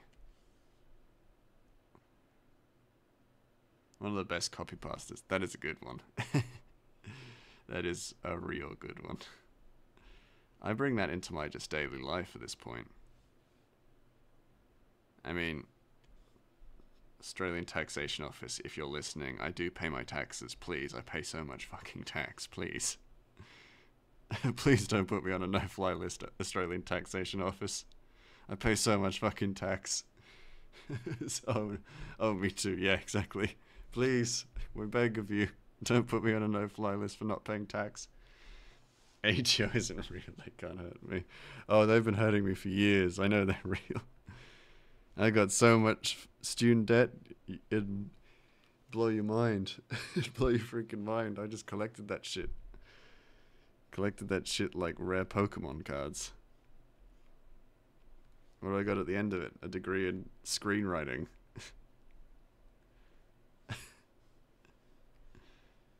Oh, and psychology. But, but like, are they either or, you know? Both are about as useful as each other at this point. Magic the Gathering cards. Yeah. Oh, yeah. Just as expensive, right? About the same price as a university textbook. You love? I almost said Metal Gear Solid. Because that's where my brain goes to when I see Metal Gear Solid, MGS, Magic the Gathering. God, my brain doesn't work that way at all. Spend way too much money on silly cardboard. But it brings you joy. So surely it is good for something. Were you ever tempted to buy those Junji Ito Magic the Gathering cards that I'd heard about? Because I'm a big Junji Ito fan. So I know about them. But nothing else. I know nothing else. I actually know an artist who worked on some of the Magic the Gathering cards, though. I have his art book. He signed it. It's very cool. Almost got them, but also didn't. Yeah, I heard they were really expensive, so you probably made the right choice. I regret not getting the Bob Ross ones. Ah, that's fair. Those ones would have been really nice, I'm sure. But oh well. It's just, it is what it is.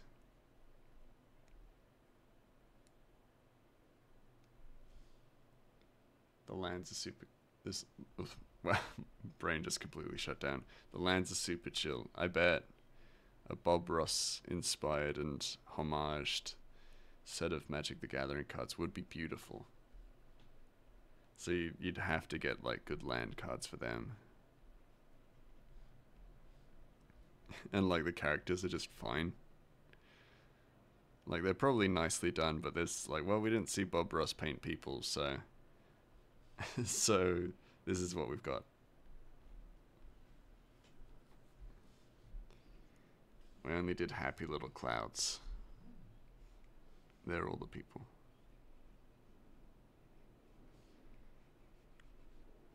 I mean, they're definitely cool. I've never played Magic the Gathering, but I know people who have, and they told me about the Junji Ito ones, and because I'm a huge fan of Junji Ito, I was so impressed with the way they looked. They were gorgeous. Not enough, like they weren't beautiful enough for me to go, I'm gonna play Magic the Gathering, or I'm gonna buy them. But I was very impressed.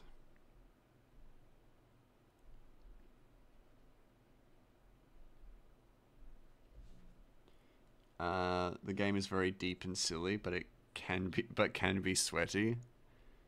I can believe that. That doesn't surprise me. But it's just one of those games with like a very strong fandom as well, a strong following.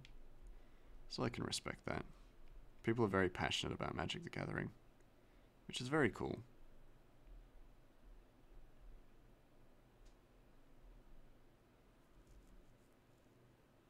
Hey, Opa! How you doing? I am good. How are you?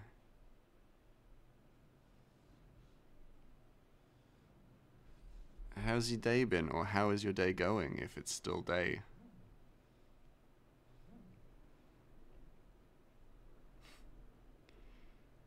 Vague and I are just talking about Magic the Gathering and planning a trip to Japan together. So not much is going on. Just very chill. Just very chill here tonight.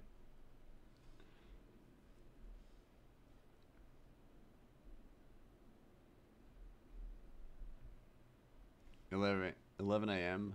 only, so they might have surprises still, but so far so good. Yeah. And Japan, yeah. I'm finally taking the plunge and going to Japan, so I'm very keen for that.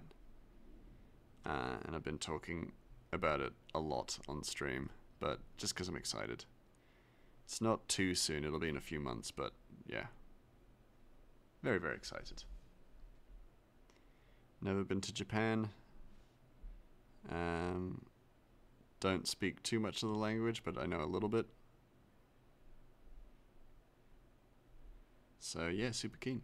Love to see some capybaras at the Capybara Cafe, apparently. They are super cute.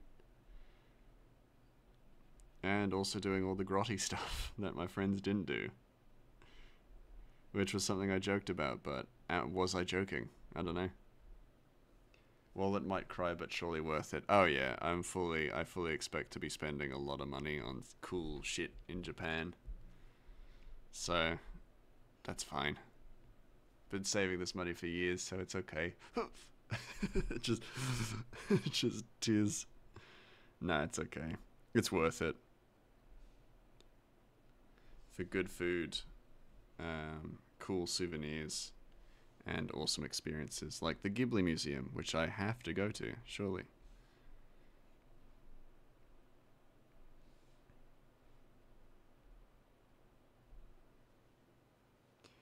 Did you hear that the Killdozer is being rebuilt? The Killdozer?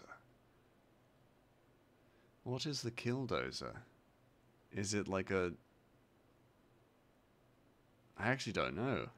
So going with one huge luggage, coming back with 6 for all the stuff you bought? Probably. Yeah. My plan was essentially that I would actually go with no luggage and then come back with luggage, essentially. Because then I don't have to pay that luggage fee on my flight to Japan, but I can pay the luggage fee on the flight back from it. I just buy a whole new set of clothes and things like that when I get to Japan. It'll be fine. Genius, yeah, exactly. Well, that was a Lumen idea. Lumen gave me that.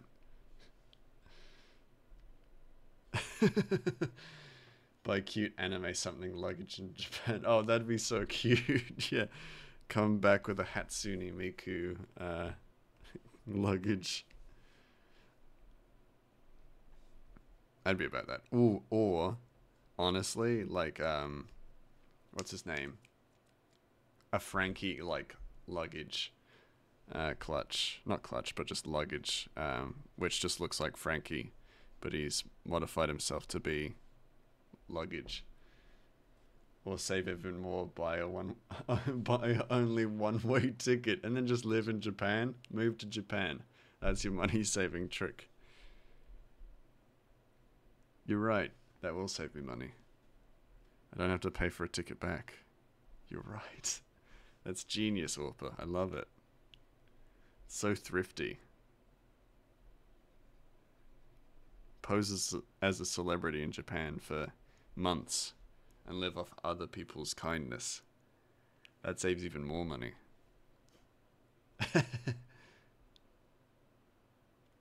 Yes, you are. I'm the killdozer? Or I'm a celebrity. I don't think I'm a celebrity in Japan, not just yet. But once I go there, I'll take it by storm. Or by force.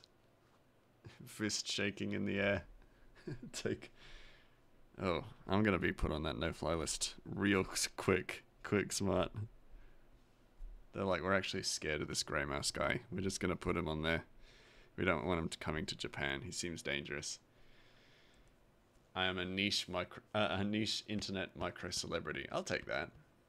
I think that's a big win.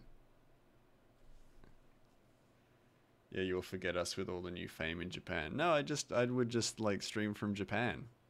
I'd be Grey Mouse Inc. From Japan, live from Japan, and I'd have just a little like tab down the bottom of my streams that say just live from Japan, as if I was like a travel correspondent on the news. Don't know why I said correspondent so weirdly. Travel correspondent on the news. And I'm like, hi guys, it's me, Grey Mouse. I'm live from Japan. No news. See you guys next week.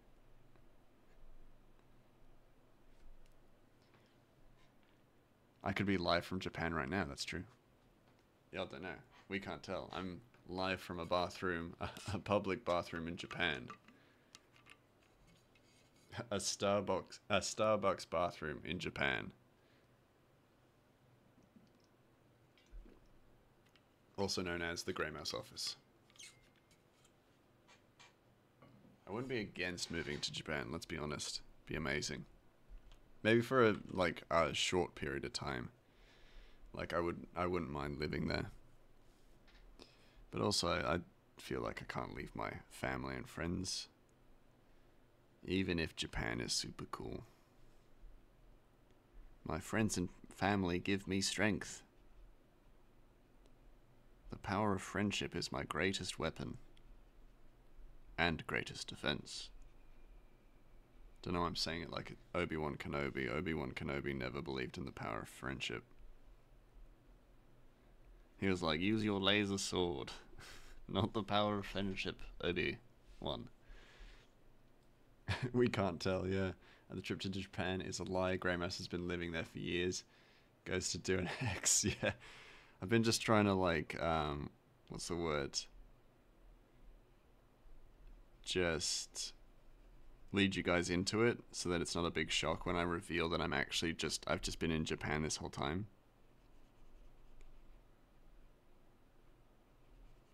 Hey guys, you probably heard like a lot of shit going down outside. Don't worry, it's nothing to worry about. I'm certainly not streaming live from a bathroom in Japan. I have to look at that. Hold on, I gotta watch this. What did you clip me saying? Me from Japan.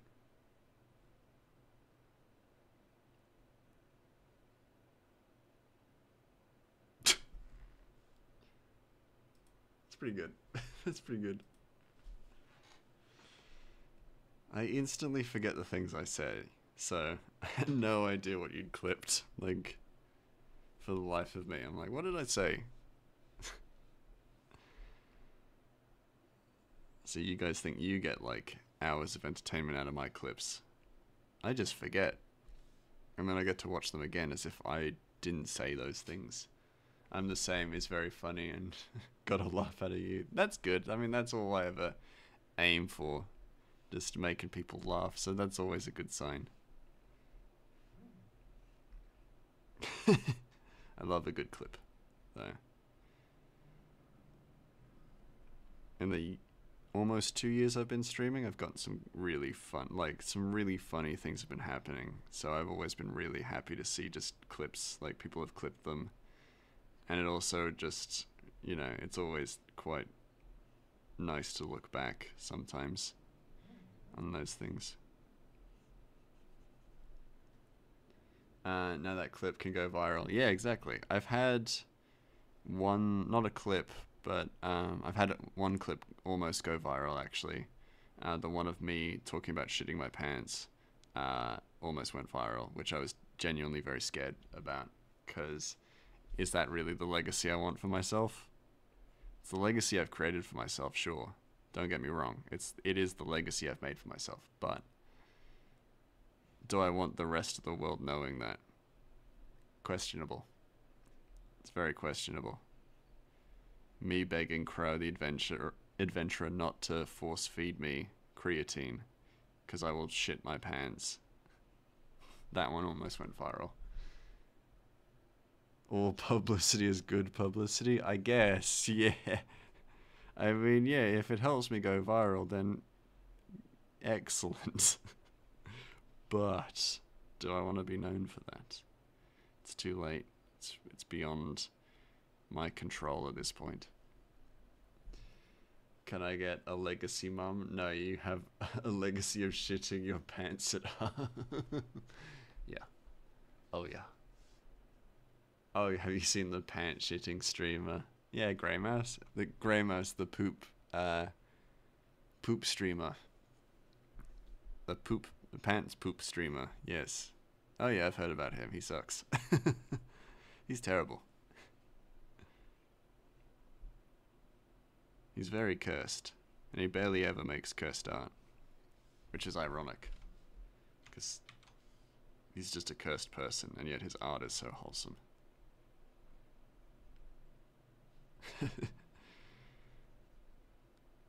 Hey Grey Mouse, I've got a nice suggestion for your stream. You should rebrand to be Shitty the pants shitting clown. Clown ghost. Oh, that's oddly specific.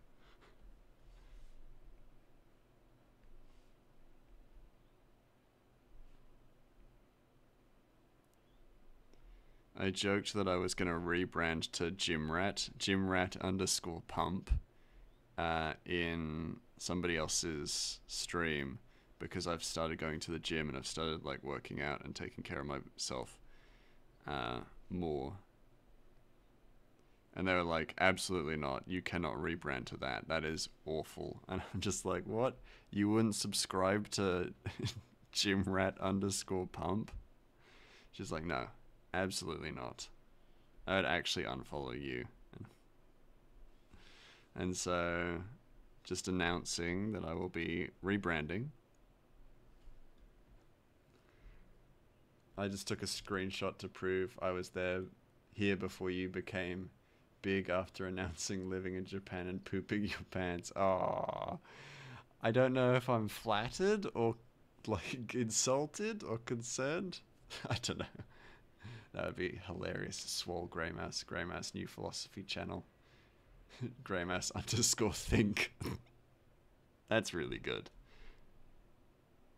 All my years of being Grey Mouse Inc., I've never thought of that actually, so that's really good. Damn it, he's good. I'm gonna look back on this day when I'm in Japan, living it big, and remember, oh yeah, I made it all the way here just by filling my pants with my own shit. Was it worth it? God, I don't know. God, I don't know. I got away with words. Yeah. Very articulate and smart. Witty, some would say. 4 a.m. again and in bed trying not to laugh at this. Hey Gally, how you doing? You enjoying this very wholesome chat about pants shitting, filling pants with brimmed shit? Oh, I love having those like little out of body experiences where you're just like, I'm just saying these things now, you know? I'm this I pay taxes, you know, I swear ATO, I pay taxes, I contribute to society, I do all these things, and then here I am talking about filling my pants with shit. BRB. All good. All good. You're gonna miss nothing, I hope.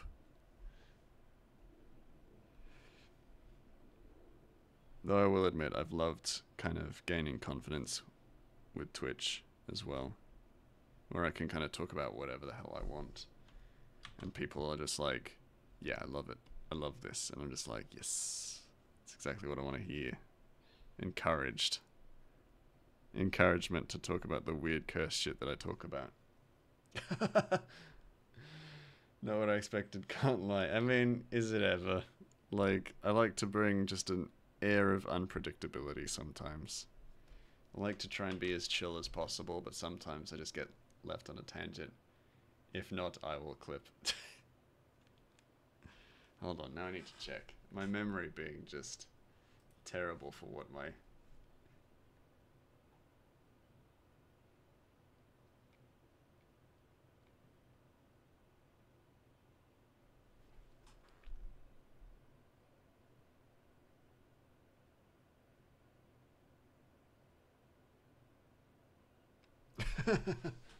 Yeah, nice. I'm a pretty funny guy. I'm a pretty funny mouse. If I do say so myself. God, so narcissistic. To be fair though, it is my second time here. Good time to find out. Yeah, exactly. If I was like holding out and hiding my true self from people viewing, am I giving them a genuine experience? No. Absolutely not. This is who I am. I am unapologetically Grey Mouse. And that guy is a lunatic. But somehow I've managed to actually make progress on this little Ratchet. So we have progressed.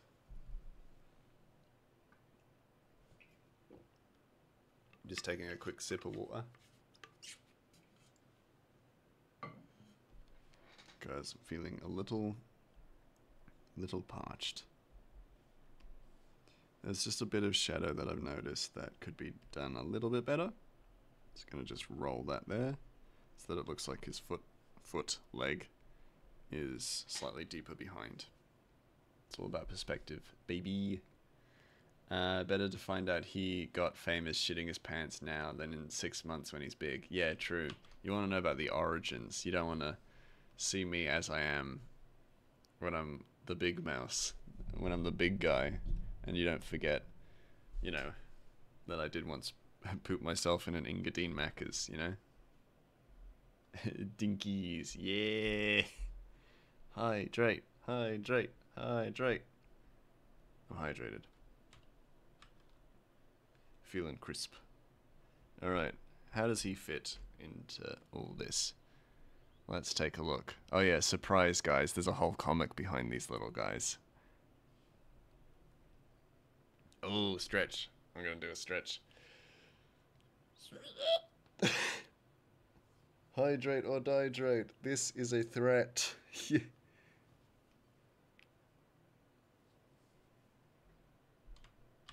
I'm not asking. This is a threat.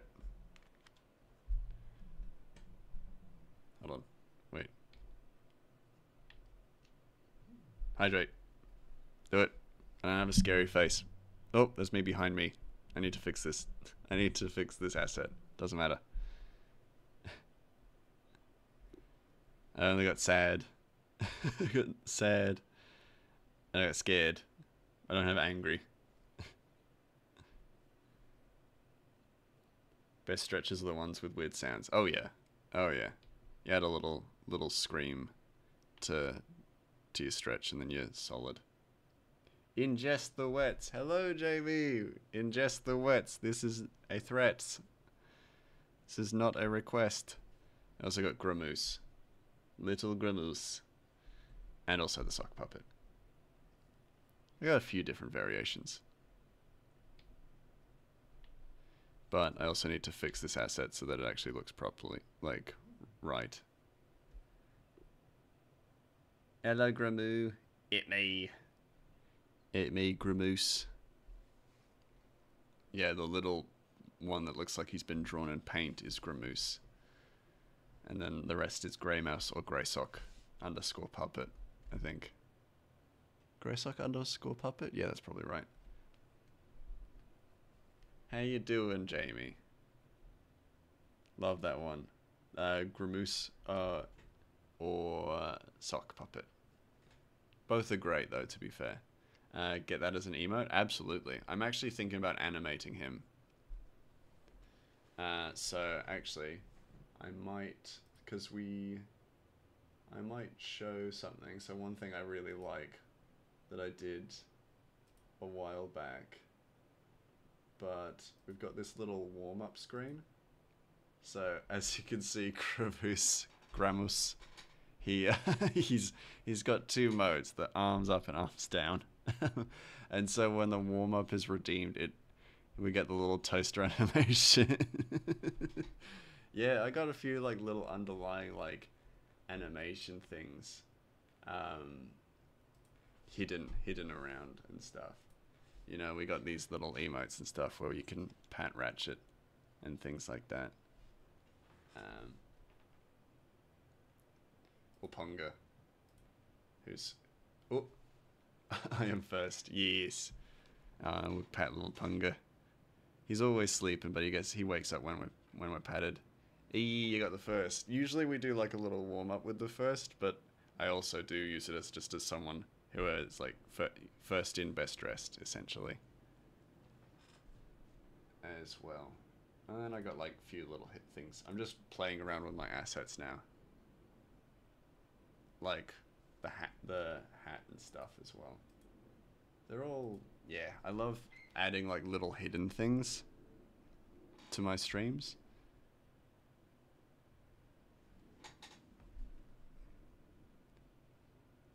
Like this wig is a Cali wig, so it's a wig of another streamer, another VTuber, and I just thought it was very funny.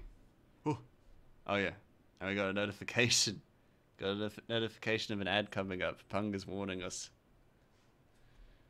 Now Gramoose, my little wig doesn't work on Gramoose. Nah! That'll never be fixed. Too lazy.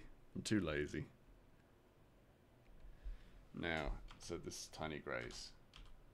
No, tiny ratchets, not tiny me's. Oh, thank you so much, Captain Vague, for gifting a tier 1 sub to Jamie.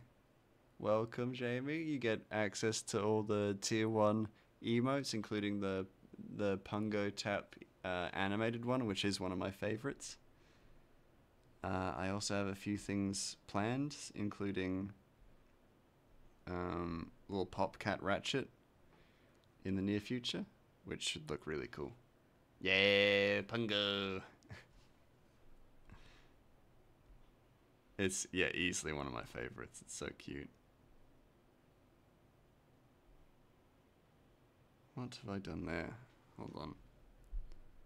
Let's zoom in, guys. Return to really close. Oh, it's just a split in his cloak. I thought I'd drawn on it wrong.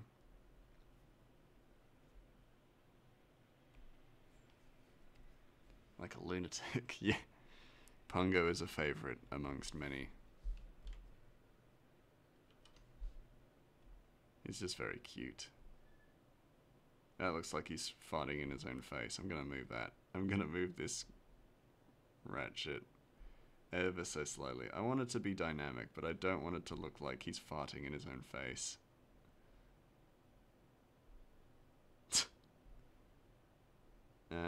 That's probably the best place I can put it, where it's just far enough. Fucking love these tiny Ratchets. Yeah, I wanted like a nice like dynamic way of showing movement, because he's traveling. He's kind of moving across land. So I wanted a nice way of showing that he was making moves and moving along. So I saw another comic artist who does stuff like this, where they illustrate out tiny versions of the character moving. And it was so cute. Like, holy crap, it was such a fantastic way to show that. Such a dynamic process. Um, so I took inspiration from it because it's just so cool. And it really fits with Ratchet's movement now, because he's kind of dancing. He's dancing about and enjoying himself as he travels. Um, and so it's like, how do you convey dance moves with only like 7 or 8 panels? And so I've added a few more like additions. But I got a really good piece of advice to just outline the ratchets, because they're a little hard to see. So I'm going to be doing that now for the remainder of the stream, just a soft outline and maybe some movement lines.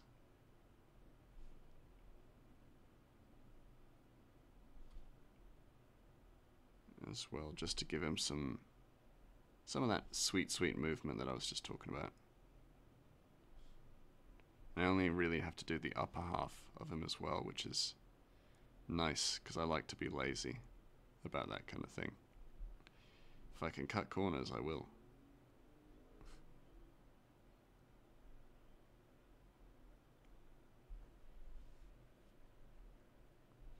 But yeah, I think last stream I was just obsessed. I was so obsessed with them. Like, they're so cute. Just a bunch of little ratchets that just... Look at these fucking guys. This is so fucking cute. I love them to bits. It's also why I moved my model, like, across so that he was actually visible. Because I noticed I was constantly blocking the screen. And I'm just like, this is a terrible content model. Just constantly blocking my screen with my dumb head, talking about shitting my pants, and you guys are just having to be like, yep, okay, I want to see your comic, and I'm just in the way being like, I once pooped myself in an Engadine Macca's.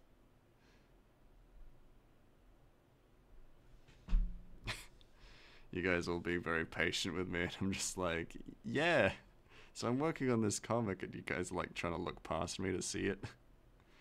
Look past my big head.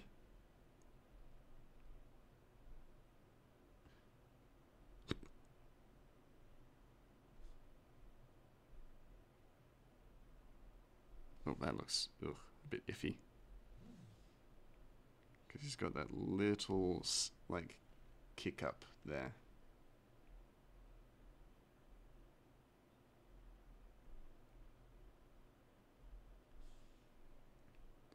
Well, something I was also thinking about is that I don't really have, like, an intro, like, a thing to say in the intro. I usually just go, hello. You know, hello everybody. Which is nice. But if I had, like, a tagline, like, sup fuckfaces, or, you know, things like that, that's pretty harsh. I don't think sup fuckfaces is fair.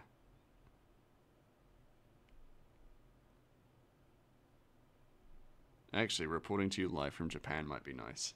That might work. Coming to you live from Japan, it's me, Greymass. Just have a radio announcer introduction. That'd be kind of cool. Just brainstorming stuff right now. Thinking about what I could do. Because, like, the hello hello is, like, nice enough, but I sometimes feel like I would like a more structured introduction. And probably outro, honestly. Let's be honest.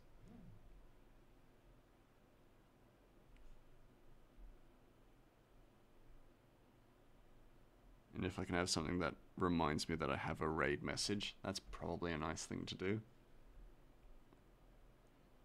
Use this raid message for 10% off on your next raid message.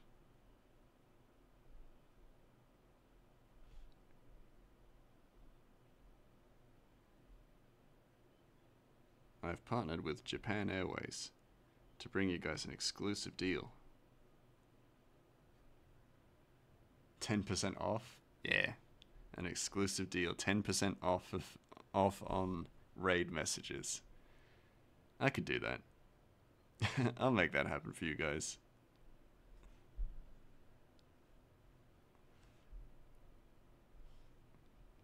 I'm gonna give you...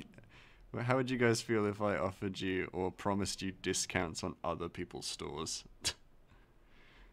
Use this code for 10% off on Pengu Planet. What do people think about that? That'd be good. Just give you a discount for a completely different store, not my coffee, not like my Twitch. It's just some random store.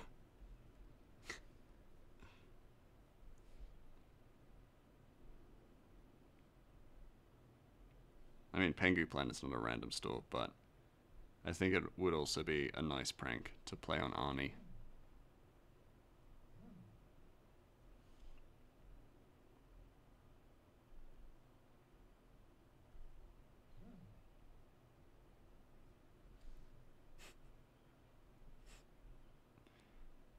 Use this raid message for 10% off on your next raid message. That seems so mental, but also very funny.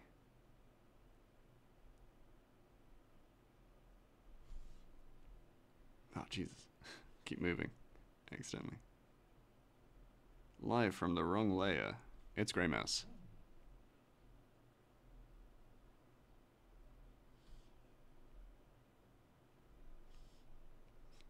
Live from Shibuya Station during the Shibuya incident in Jujutsu Kaisen. It's me, Grey Mouse. Hello. I don't mind that, actually. Do it, I dare you. Give people discounts on other people's stores. Yeah, I'll do that. Not that all... that I'm her mod and support her full on. I've got a Gengatoon shirt. I love her content and merch. I really would love it if she had like bomber jackets in colors other than black, though. I would wholeheartedly get her like penguin bomber jacket if it was in like an orange, because I like a bit of like an outlandish kind of color.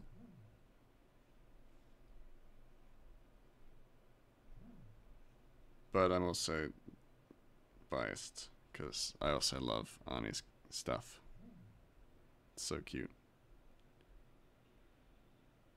But I'll do that. I'll be like, hey, you want 10% off on Arnie's store? Use code GreyMass for 10% off. And then people put code GreyMass in and it doesn't work. I get arrested for fraud. Not for this thing, but for the tax that I haven't paid. But I'll pretend it's related.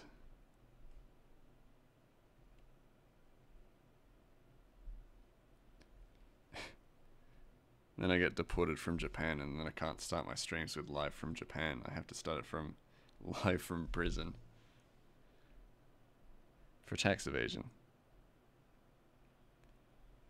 And other tax-related crimes.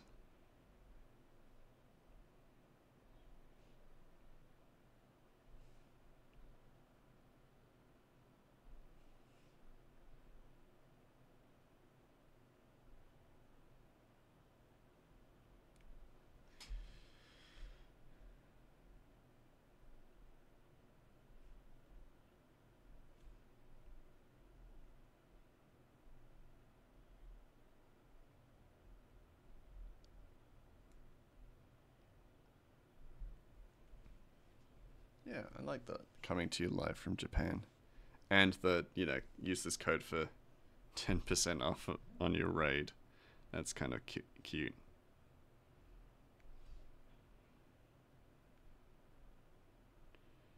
And actually that can mean that I could make assets that look like radio station stuff, which I would actually love to do.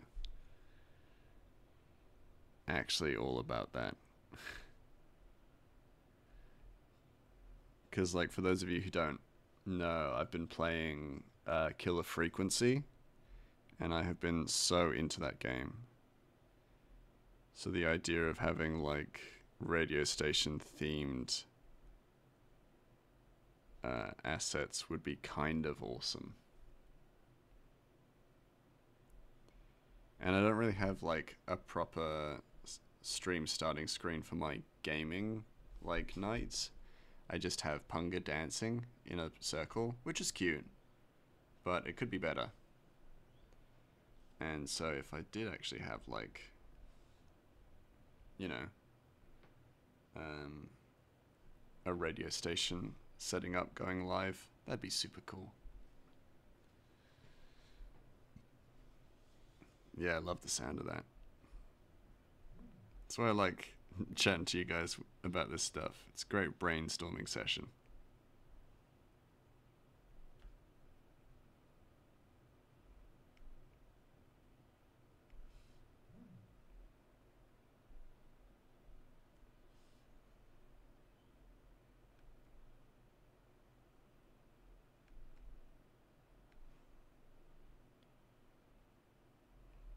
We'll finish this outline and then we'll probably raid out. I don't necessarily want to start a new page tonight with only a few minutes to go. But like, that's some good content. That'll go up on Kofi for my members to read early. I'll add the writing and stuff. Because he sings. He has a little bit of a singing bit. Ratchet's a real triple threat. He sings, he dances, he kills. I mean, maybe he doesn't kill.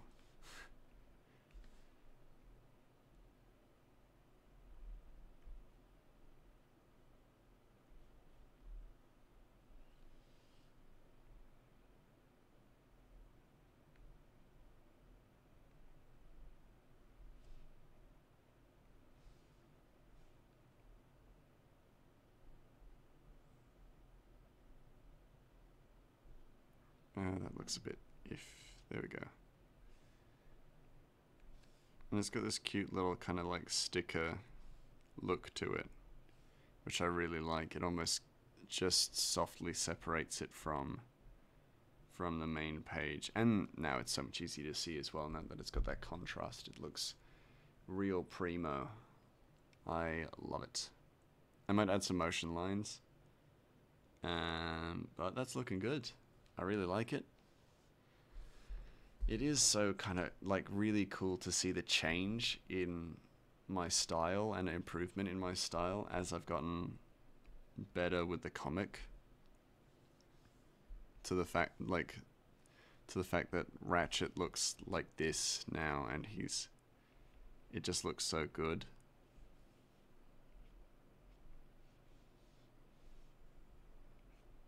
I'm just very happy about that, honestly. It's super cool.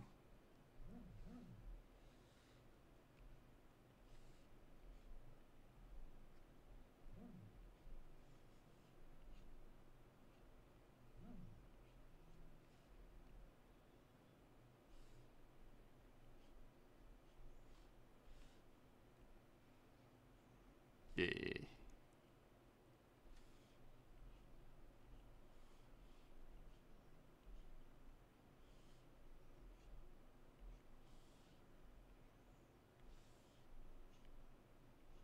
I feel like we're gonna see this kind of a position, like standing with the arms out, a few times. I mean, if Gramoose is anything to go by, we will be seeing that kind of look a lot.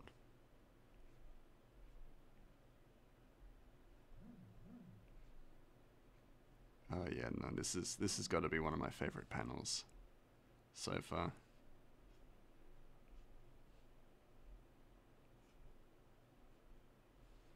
I'm sure I'll say that a lot over the years, but holy crap, this panel is just so... I love this panel.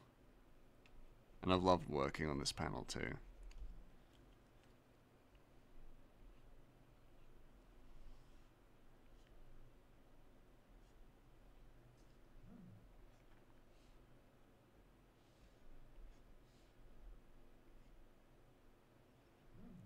That almost feels a little counterintuitive. There we go. Hold on. No, just remove the movement lines for that one. It has been brilliant to follow along and watch your style grow. Oh, And as the artist, I imagine it would be gratifying for you to see that too. Yeah, for sure. Thank you so much for saying that. It's very sweet of you to say. But yeah, it's been such a positive journey that I've felt nothing but kind of motivated to really push on and keep going, and not like keep going back to page one, chapter one, and redoing it with every update that I've gained from learning, various different things from illustrating and stuff like that. I just got to keep pushing on and keep going forward. But then, people who read it get to see the growth and the change, and it's such a exciting kind of opportunity. Anyhow, we should probably do a raid. Now that I've finished this page, I should probably export it. If I raid into an art streamer and they ask to see what I've been working on, I usually am just caught unaware. So let's export it first. Yeah, but tonight's been a lovely stream. I'm very happy with the progress that's been made. It's had some really lovely chats, so that's always the big positive.